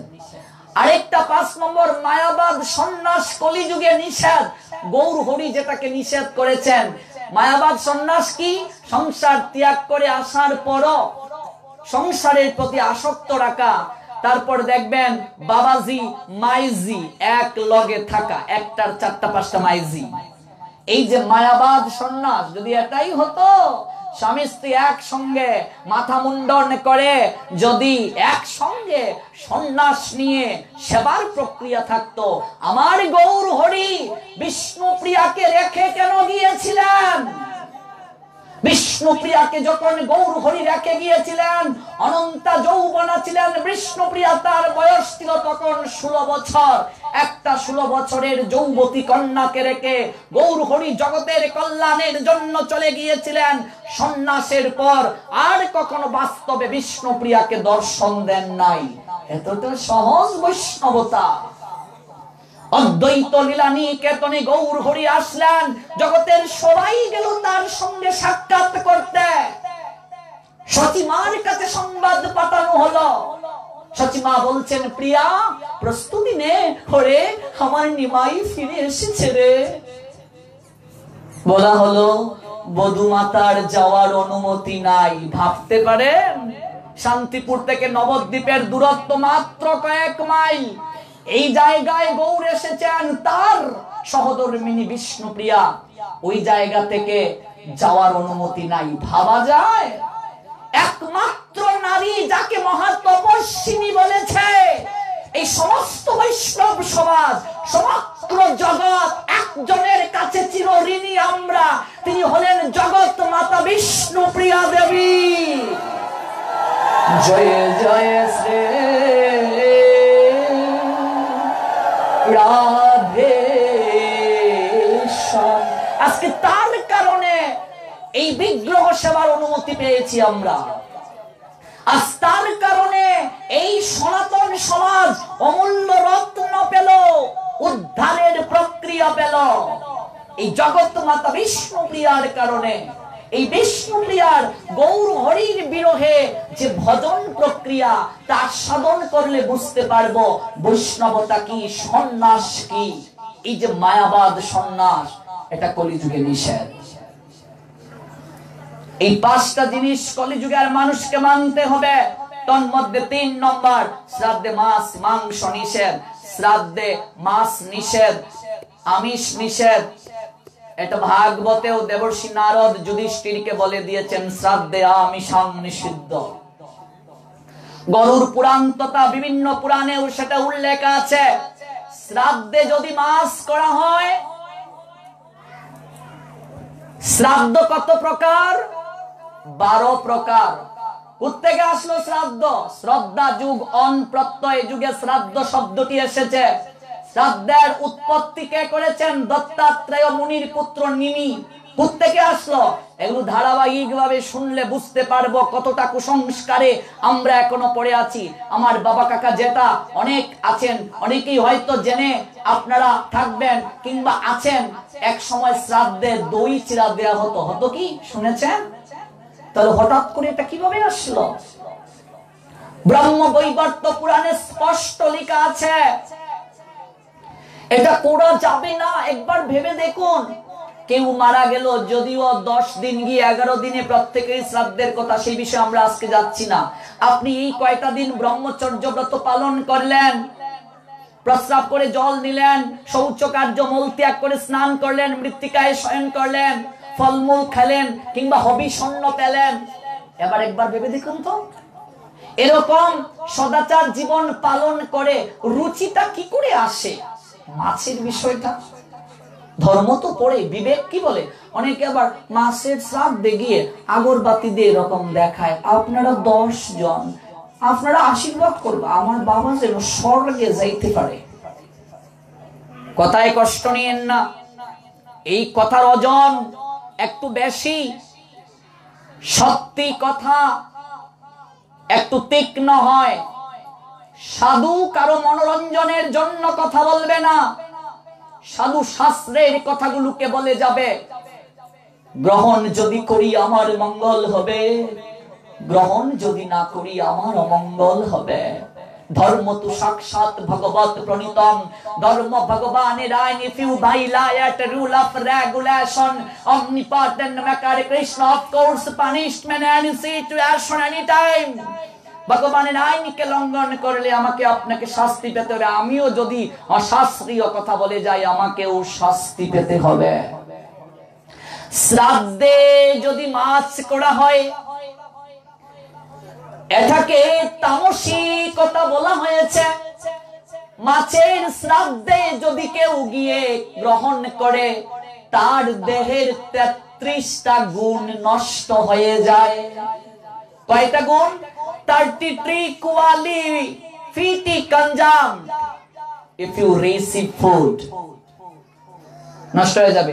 33 গুণ, 33 ঘন্টা এট ফার্স্ট 3 নষ্ট হয়ে যাবে। তোমার দেহের লাবণ্যতা নষ্ট হয়ে যাবে। মাছের শ্রাদ্ধে গিয়ে খাও আর চেহারার সৌন্দর্য কমাও, লাবণ্যতা কমে যাবে। এই যে শ্রী নিয়ে ব্যাখ্যা করছি আজ, লাবণ্যতা কমে যাবে। যারা আয়োজন করবে, কাটবে যারা, পরিবেশন যারা করবে, রান্না যারা করবে, খাবে যারা, প্রত্যেকেই সমপাপে যুক্ত হবে। দিক নির্দেশনা যারা দেবে, তাদেরকে নিয়ে জিহ্বার মাঝে লৌহদণ্ড গরম করে ছাকা দেয়া হবে মৃত্যুর পরে। কারণ আদেশ দেওয়ার অধিকার তার থাকে, অজ্ঞান থাকার অধিকার তার থাকে না। আপনি আদেশ দেবেন কোনো কিছু, আপনি নিজে যদি অজ্ঞ হন, শাস্তিটা কার হবে? এই জন্য কুন্তিকে যখন এসে পঞ্চপাণ্ডব বলল, হে মাতা, আমরা একটা জিনিস নিয়ে এসেছি। কুন্তি জিনিসটা জানতে না চেয়েই বললেন, পঞ্চব্রতা সমভাবে নাও। হলো কি ব্যাপার? মহাভারতের পটভূমিকা পরিবর্তন হয়ে গেল। দ্রৌপদীর জীবনে অমানিসা নেমে আসলো।